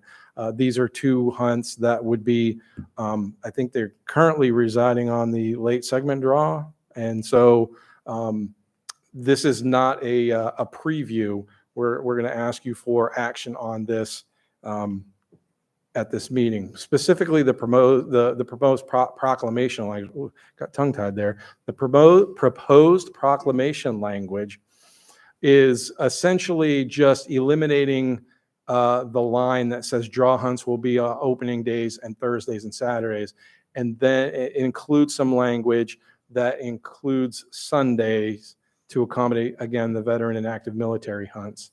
And I think this is a change that will go into the, in a few months, we're going to be doing season setting and WMA proclamations and things like that. So this proclamation will accommodate it for this hunting season, and then we'll make sure that it gets into the regular WMA proclamation. Okay, thanks, Jamie. Yeah. Could I get a motion from somebody on the Wildlife Committee to accept the change to Proclamation 2009, please? So moved by Commissioner McLaren. Second. Second by Commissioner Jones. Now, any discussion from anybody on the commission relative to this this change. I've got one question there, Yeah. Chairman. Yes, sir. So this allows us to make these changes that we're talking about, but does it open it up and allow us to make changes from this point forward? If we decide to make changes in February, does this give us the opportunity to do that? I thought, Chris, you have to said that do- we had to do that this meeting. I'll have to defer to Mr. Richardson. Thank you, Chairman Granberry. Monty, there's two different things at play here. We have rules and we have proclamations. And your Right. proclamation authority extends to manner and means, season dates, and bag limits. And you have the flexibility to change those in a much different fashion than you can change the provisions of the actual rules. The reason that this provision can be changed to add the season dates for this year is because it's under your proclamation authority, and the rule itself doesn't have to be amended to allow for these additional Sundays in February. So are we voting this meeting tomorrow? Excuse me for not knowing what's on the agenda, but we're voting on that tomorrow, I take it, to Well- open the possibility up so we can make changes if needed. This before you is a proclamation change relative to Sunday dates for this season. Right, that's it. That's correct. But the wildlife committee is voting on it to take Yeah. it tomorrow for full. So the Wildlife Committee will vote today, and then the full commission will hear that recommendation tomorrow for approval as recommended by Jamie and Red. If you want to put that back up to that. Just to be clear, this is all we're changing relative to one location or more than one location or? Correct. It's just this one Just location. this I one believe the location in language. one day. Yes, sir. I believe the language says something like, to remove in Proclamation 21-04, all of the language regarding Meeman Shelby and then adding this specific back into it. So basically, the language in this proclamation for the Meeman Shelby natural area, the Meeman Shelby State Forest, this proclamation will take precedent over the current 21-04, specifically for Meeman Shelby only. Everything else that exists in 21-04 will remain in effect. Thank you. What I Chairman would Ripley. say, Commissioner Blue, is that tomorrow we're going to look at the rule, have some discussion regarding the rule. This is simply a proclamation. This simply affects this one area. Okay, any more questions on this proposed change, on this proclamation? So a vote of the Wildlife Committee, all those in favor say aye. Aye. All opposed? Motion carries. Thank you, Jamie. Thank you, Commissioner. Mr. Chairman, that's the end of the Wildlife Committee presentation. Okay, I'm going to recognize Tommy Woods, Chairman of the Boating and Law Enforcement Committee. Thank you, Chairman Ripley. I'd like to call Lieutenant Colonel Glenn Moats to the podium, please.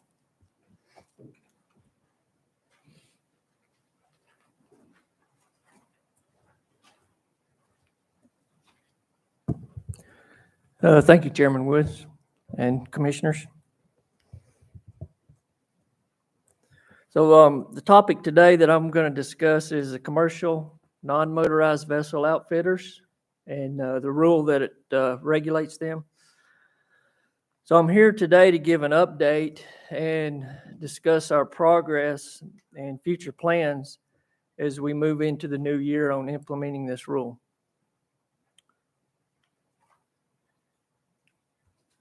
So the first thing that we have already done, we've developed a list of commercial outfitters in the state and those that are potentially operating in the state. We have about 100 of those on the list, and we've seen that about 50% of those have a current permit or had one last year, and the other 50% do not have a permit. Our plans as we move into the new year is to draft and send a letter to these outfitters that will explain to them the requirements of the rule, send them a copy of the rule, and also we've developed a reporting form that they're required to fill out and send back to us 3 times a year. So we'll be sending all that out to these outfitters that we have identified. Also, after they've had time to review that, we'll have local wildlife officers conduct in-person follow-up visits with them answer any questions that they may have, and to assist them with coming into compliance with the rule. And on these visits, our focus will be permit compliance, to ensure that they have the reporting form and they know how to fill it out and send that in, and what's required by the form. Also, we'll look at the proper marking of vessels that they have that's required. Review their safety briefing that they're required to give to the clients, and also inspect their safety equipment. So that's just an overview of our plans for the coming year for this. Do we have any questions? I do. Yes. Clint, this is simply for purposes of gathering information. Is Yes. that correct? Yes. Nothing more at this point. I'm not sure what you mean. We want the outfitters to come into compliance with the rules, so yes. Right, but we are also, or we are gathering information so that we can evaluate how the level of non-motorized commercial use. Yeah, that's part of it. Yes, sir. All right, thank you. Yes. I'm sorry I don't have any maps or bar graphs or videos today, but maybe next time. Anyone else have any questions? All right. Thank you, Lieutenant. Okay, thank you.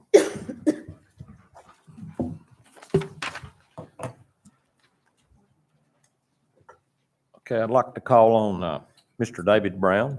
Mr. Brown is the Executive Director of the Tennessee Paddle Sports Association, and we appreciate his patience for this meeting. Thank you. And he's going to give us an update of the state of the industry. There you go. Good. For paddle crafters in Tennessee. Yeah, I so much appreciate the opportunity to provide you an update on the paddlecraft industry in the state. I want to thank each of you for your service to the public. I know you're doing a lot of good work on behalf of outdoor recreation and both hunting, fishing, and generally outdoor recreation. We certainly appreciate it. And I do want to thank TWRA also for the access they provide to the waterways in the state, especially keeping them open during the pandemic here. It was a great relief to the public. Some states didn't do that. We have states that had downturns. But in Tennessee, we were able to accommodate a lot of the recreational demand that the public, we saw with the increase, with the pandemic. Today, I want to provide you with some information about trends in the industry, discuss some of the issues that need to be addressed, what we have done to make progress toward those issues and their resolution, and finally, suggest some long-term solutions for some of the initiatives that we're engaged in. Our members operate on most of the waterways where paddlecraft rental services are available throughout the state, and we represent the majority of the outfitted public user days in the state. Now, we're only serving the outfitted public. Our membership doesn't include other aspects like, the private people that own their own boats. We're hopeful that TWRA and the Commission will focus on options to support the growth of private and commercial paddle sports, and at some point look at modifying your strategic plan with relation to these types of activities in general. We think, participation in paddle sports on Tennessee waterways is a good thing and should be embraced by TWRA and the Commission.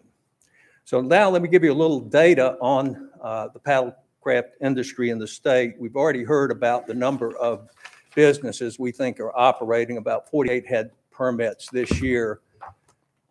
The greatest amount of use is actually probably at private access points and state access points.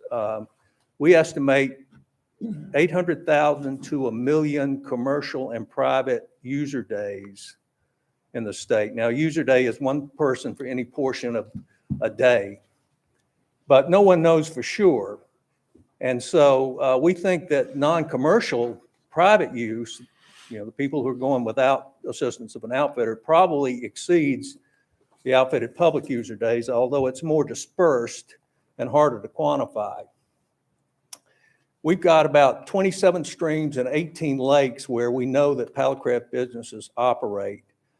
We think there are about 70,000 visits by the outfitted public to TWRA access points statewide. Now that's an estimate, but you'll get some data in the coming year and you'll know the exact number. Paddlecraft rentals or commercial paddlecraft rentals are prominent on about 24 weekend days on about 125 miles of waterways. There's some specific waterways and rivers that are popular. So that's where most of the use is occurring.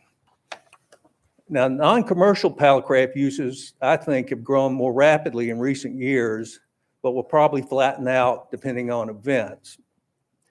Commercial paddlecraft fleets are not growing significantly, in part because there's supply chain disruptions. There are no new, you can't place an order for new boats. The manufacturers are obviously devoting all their capacity to retail, but you can't buy rental boats these days. So that means the rental fleets are flat. Same as last year as well. 2020, we saw pretty heavy demand, primarily because weekday demand increased. We didn't really see, you couldn't really increase your daily capacity without more boats, and there were no new boats available. So daily capacity was roughly the same, but weekday capacity or weekday business increased. So we saw an uptick from 2019, 2020, but 70% of our people were down in 2021. This is a chart of the growth of paddlecraft fleets in Ohio. The yellow line, they register all canoes and kayaks in Ohio, both private and commercial. You can see that the non-commercial canoes and kayaks have grown dramatically, 254% increase over 10 years.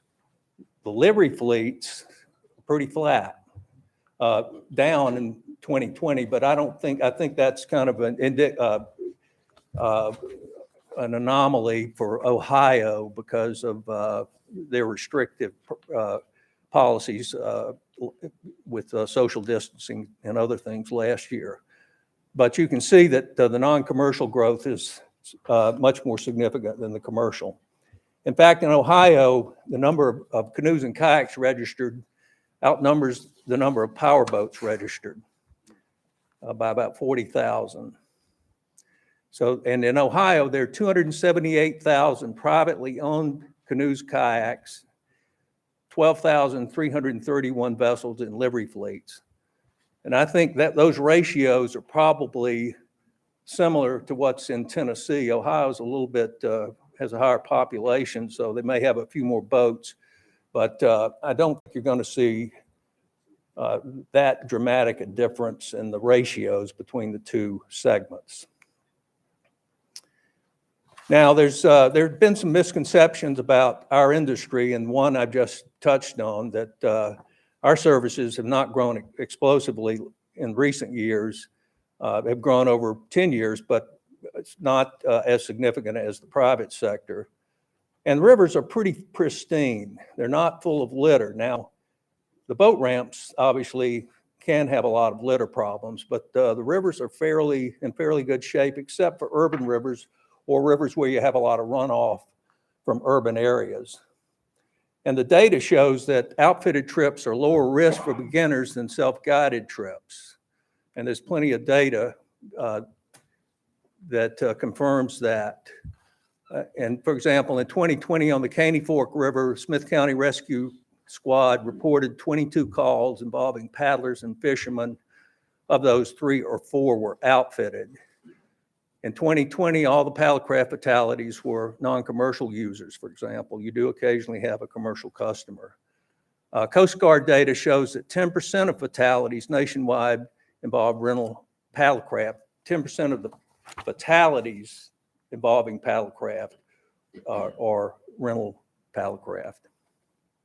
So why are outfitted trips safer? Generally because resident outfitters, those who have experience, know when conditions are dangerous and cut off, whereas the self-guided user and the newer paddler may not be aware that those conditions are dangerous. This is an example on the Harpeth River where these two trees fell in the water, creating strainers, easy to get trapped in. The outfitters there stopped operating on that stretch.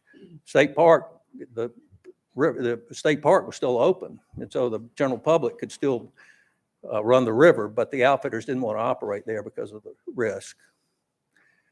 Our members also collect litter at many of your boat ramps. They don't want their customers to see the trash, so they're routinely picking up trash at boat ramps. And there are user conflicts. We all know about those, but I think those are manageable without suppressing use. And I want to give you some ideas of some solutions. Obviously, congestion at boat ramps on summer weekends can be an issue. And we have user conflicts between paddlers and fishermen. And we need funding for access improvements. And that's one of our big challenges moving forward. This is Happy Hollow on the Caney Fork, as you know. Cars line both sides of the road for a quarter of a mile. Those are all non-commercial users. Some people might call this Unhappy Hollow on this day, but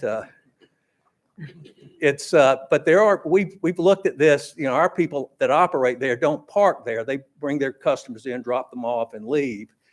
But so there are some ways to improve this. I don't have all the answers. I'm not here to tell you I do, but I do think we need to, as part of your review of the boat ramp situation, look at some of these possible changes.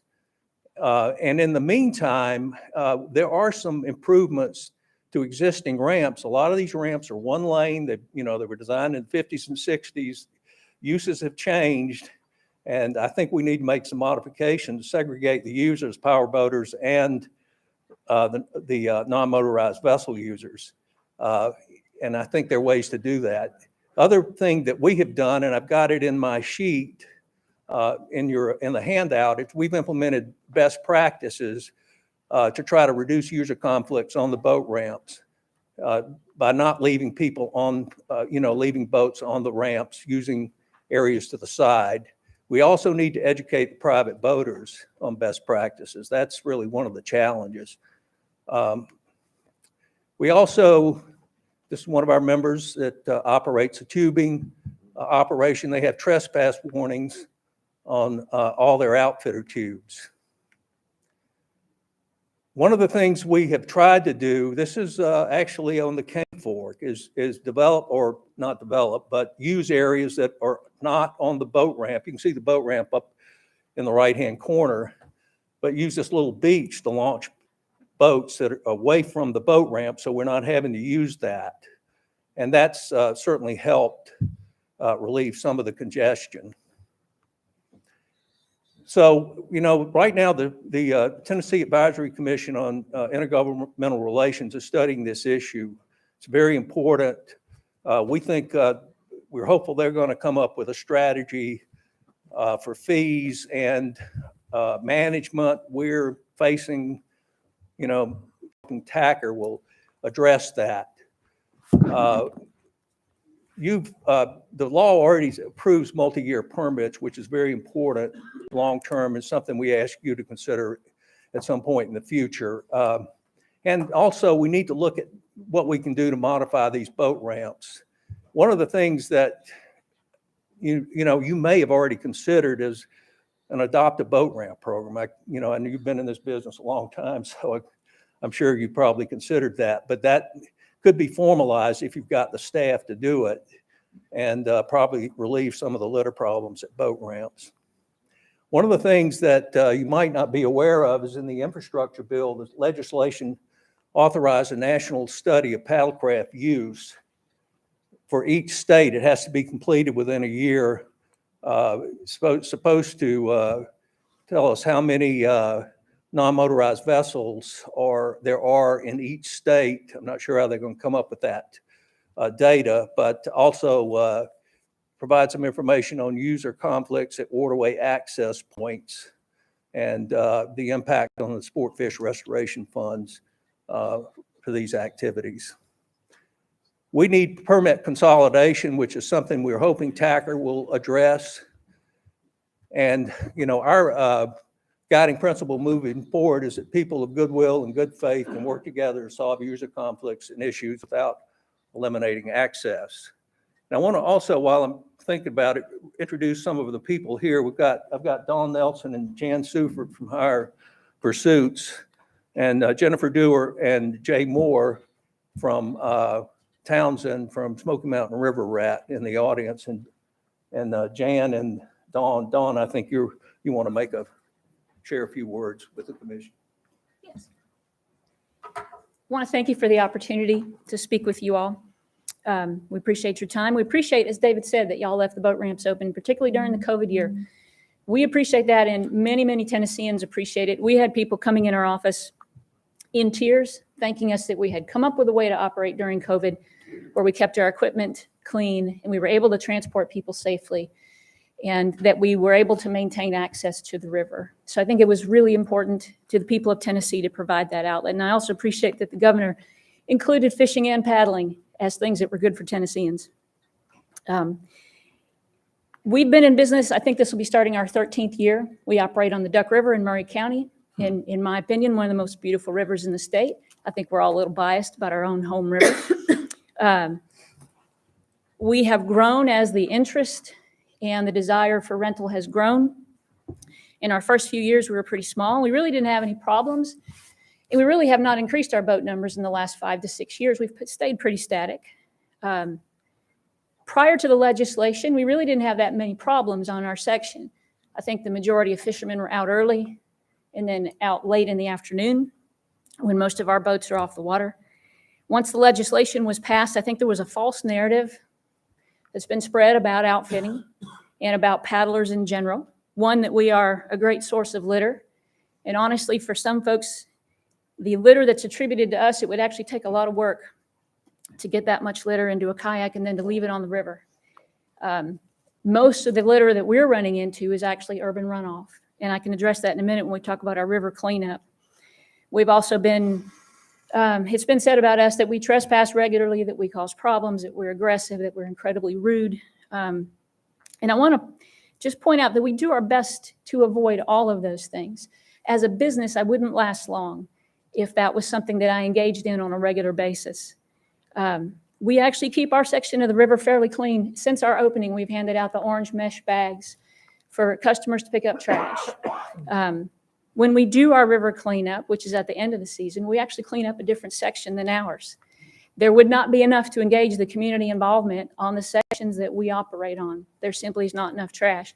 We actually do our river cleanup on the downtown section in Columbia, and we pick up trash by the tons, and we coordinate with Keep Murray Beautiful. We get a lot of turnout for that day, but it's urban runoff that we're picking up. It's grocery carts, bowling balls, TVs, hot tubs, tires, refrigerators, not things that are associated with paddle sports, things that are definitely associated with high water events in small communities where trash is run off and unfortunately ends up in our beautiful river. In addition to the narrative being that we pollute and that we have not been good stewards of our environment, we also have had a lot of personal attacks. I personally have received threatening phone calls. They've been vague enough that the sheriff's department can't do anything about it because they haven't mentioned a specific threat. I have had harassment from power boaters. The first year after the legislation, I had a number of power boaters that came by. I think it was at least 6. And the story was the same every time. It was, I bet you guys have to rescue people all the time. I bet you don't know what you're doing.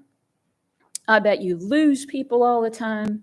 I bet there's problems all the time that require people to help you. And honestly, all of that is incorrect. I also had power boaters that harassed my paddlers. I had one that turned pit bulls loose on me. I can still run a little bit and swing a mean kayak paddle. So I was able to not be bitten that day, but I still don't appreciate the sentiment that has been shared that has created an atmosphere that people believe that I need to be confronted. The worst case that season was a power boater that actually tried to harass one of my paddlers, wouldn't let him proceed down the river. I won't go into the details. It's probably not appropriate to talk about some of what he wanted in this forum, but I greatly appreciate Chris Richardson. We were able to contact him. He was able to put a stop to all of it. The rest of that season was quiet and peaceful. Again, this summer I had problems. This year it was about the fact that my boats are not numbered. In our first big weekend, I had someone threaten to come down the ramp and run over everybody on the ramp. At the time, none of my boats were on the ramp. I actually hang out at the ramp every afternoon that we're open, busy weekends, and I keep additional staff to help me move boats, but I'm on that ramp. Number one, to make sure that my customers are taken care of and that we do not block that ramp. That's been against the law since I started this business.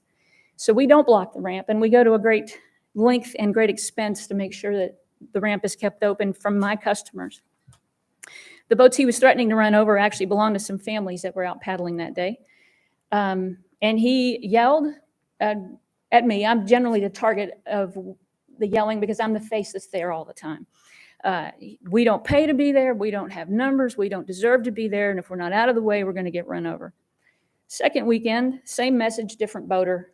I'm going to run over you. You don't have numbers on your boats. You guys need to be out of here. I can't believe you're even allowed on this river. Third weekend, consecutive weekends, same message, different boater. This time with a threat. Family, it was not my customers. Again, it was a 3 generations of a family that had gotten together to have a great family reunion. They'd had a great day, but grandma, mom, and the 14-year-old daughter were roundly cursed out and threatened, which resulted in calls to TWRA. I called David Brown as well. David was able to make a call to Chris, and all of it stopped. I only had the contact info for the gentleman on that third event, but oddly enough, all the behavior ended for the rest of the summer, and we are very grateful for that. Many, many people got to enjoy the beauty of the Duck River just upstream of Columbia in a peaceful manner, and it is our goal to be able to share that space with power boaters, with fishermen, with paddlers, and I think that's had gone on for quite a while, quite successfully, but the last 3 years, as I mentioned, we've had quite a bit more trouble. And I've been to other meetings here, and I appreciate you all allowing us to attend, and I have heard that y'all have concerns over the cost of a boat ramp. And I do agree, boat ramps can cost a lot. We expend a great deal of money to take care of the boat ramps we use. In additional staffing, we bring in additional staff when there's been a high water event. We have 4 high water events this summer. It's been an unusual year for weather. So each of those events, those ramps are unusable. My staff shovels the muck. We use buckets to get water to clear the dirt off so that vehicles can actually go down the ramp and people can safely exit. We also hire a deputy. I have gone to hiring a deputy to be at the ramp, not for paddlecraft, but for the powerboat folks. And that's once a month, twice a month. It's expensive, but it works and it's amazing. A uniform at the end of the ramp makes things really nice for about 3 to 4 weeks. We participate in the river cleanup, as I had mentioned, and that's at a cost of about $2,000 to us. And we're happy to do that, but as a small business, I just wanted to relay that that is an expense to us.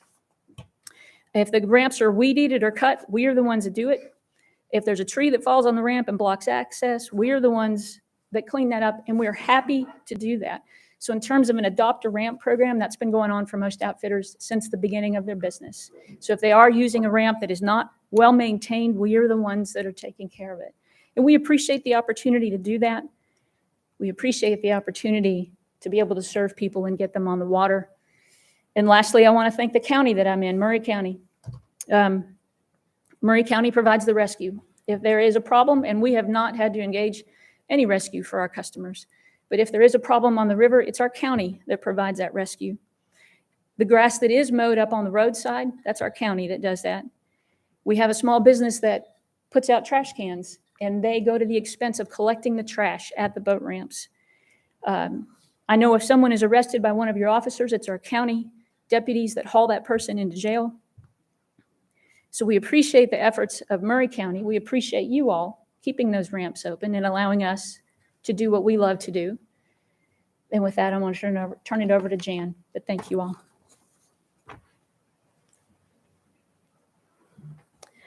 Hi, my name is Jan Seifert. I'm the other co-owner of Higher Pursuits, the canoe and kayak rental company based out of Columbia and Murray County on the Duck River.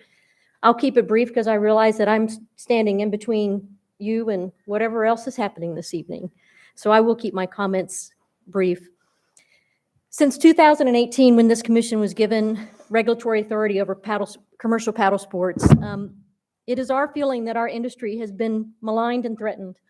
And I wanted to go over just a couple of things that I think could help to clarify what I think are some of the misconceptions perpetuated about our businesses. One of the most prominent statements I've heard in the last 3 years has been that there's zero overlap between paddlers and sportsmen, that paddlers using the river are not contributing financially in the same way that fishermen and hunters are contributing. The facts are that nobody here knows exactly how many paddlers currently hold a fishing license, hunter license, or also pay a boater registration. However, in 2018, the state of Virginia completed a 3-year study in which they surveyed the people using their boater access points. That survey of people included fishermen, power boaters, paddlers, and day users. Their survey concluded that 93% of the users at their boater access points had paid into the system in some way or another. So there was only 7% left that had not already purchased a fishing license, that had not already purchased a boater access or boater registration or hunter license. The conclusion of that study was there was not an untapped user group just waiting to pay some money for the use of those access points, that there was actually quite a bit of overlap. And so we don't exactly know in Tennessee what those numbers are, but the study in Virginia would lead us to conclude that there is a substantial overlap. If I look at the data that Commissioner Ezell published this morning, he said that 1 in 7 Tennesseans had a fishing license. And if that's the case, then I would assume that there would be actually a pretty substantial overlap between paddlers and sportsmen.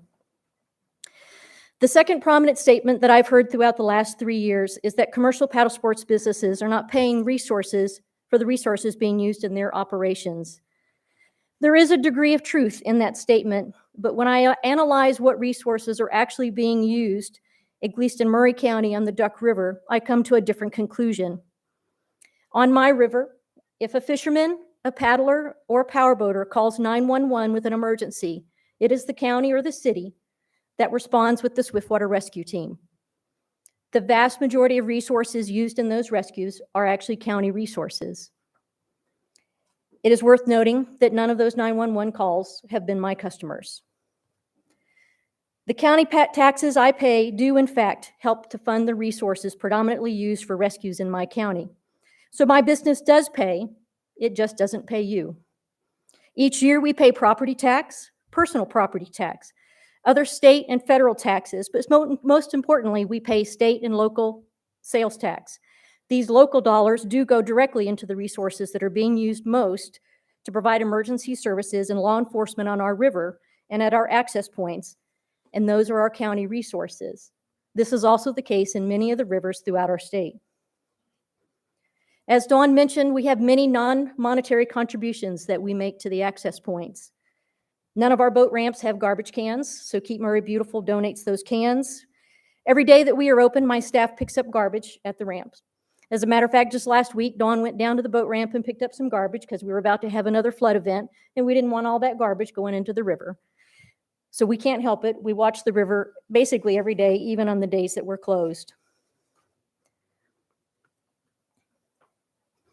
One of the most important things that we do as a business is we publish on our social media accounts when we're open and when we're closed and why we're closed. We have many local paddlers that follow us on social media. If we are closed, they don't run the section of the Duck River in Maury County.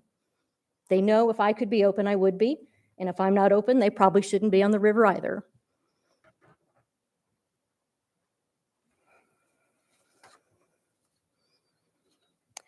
The last thing I want to talk about is that we as commercial paddle sports businesses provide local jobs. We provide recreational tourism to our communities. As we've talked about our rural and distressed communities throughout Tennessee, we are an important factor of that. We bring in tourism to our communities. Those paddlers spend money. They not only paddle with us, but they sometimes go out to eat. They stay in hotels, they camp. For instance, in my business alone, 78% of my customers come from outside of my county. 19% of them travel 3 or more hours or from another state to paddle with us. They come from over 22 states and several countries throughout the world. They are visitors to Nashville. They're visitors to Murfreesboro. They're visitors to Chattanooga. I have a lady who comes to paddle with us from Memphis probably every couple of weeks. She comes and she spends the night. I mean, it's literally from there to Middle Tennessee. It's a long way. So we are an important engine for the recreational tourism in Tennessee. And these paddlers are a boost to that local economy, and especially in our most rural and distressed counties, they're a very important factor. And the last thing I'll conclude with is that we as paddle sport business owners, many of us, we've only been in business for 13 years. We're kind of young in this game. But when you look at a lot of the other paddle sports outfitters in this state, they've been in business for 30, 35 years. They've been doing this for a long time. We spend a lot of effort deciding, should we open that day? I literally tape 2 different news stations in the morning that I watch the news. I look at the gauges. I look at the rainfall. I look at the dam to decide, can I open? And we have been maligned to say that we are not safe. Every outfitter that I have met in this state goes through some of the same things. We talk about it when we have our association meetings. So I would like to ask the commissioners to get to know some of the outfitters in your district if you have not done so already. Since 2018, the regulations and the fees that you pass directly affect my business. And I would ask that you take the time to get to know those paddle sports outfitters that are in your district. And I believe that if government is going to provide that oversight, we should at least have a voice, and you should have an opportunity to hear what are our concerns. Thank you very much for your time and attention, and we really appreciate the opportunity to speak today. Mr. Brown and company, thank you all so much for your presentation. It was very informational, and we consider paddle crafters an important part of our community is enjoying the outdoors. Yeah, if one thing I could say is I think one of the things Jan alluded to here is these access points create a lot of economic value. And I'm not sure it's ever really been measured, which would be an interesting study, if, that at some point. Yeah, I personally have met with my guide in East Tennessee, local guide on the Nolichucky, and really nice gentleman, and brings a lot to the community and a lot of revenue. So we don't have any issues. There are conflicts, but we get through those. Yeah. Simple as that. Right. All right. Thank you all. Yep. Thank you.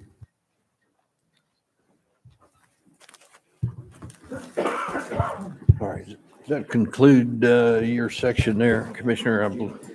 And Jimmy Granberry has something to say. Just one final comment. I'd make sure the minutes reflect that this proclamation change, if you notice, the Sundays was relative to veterans, and we all know how important our veterans are, and we want to give them as much opportunity as possible for their great service to our state and our country.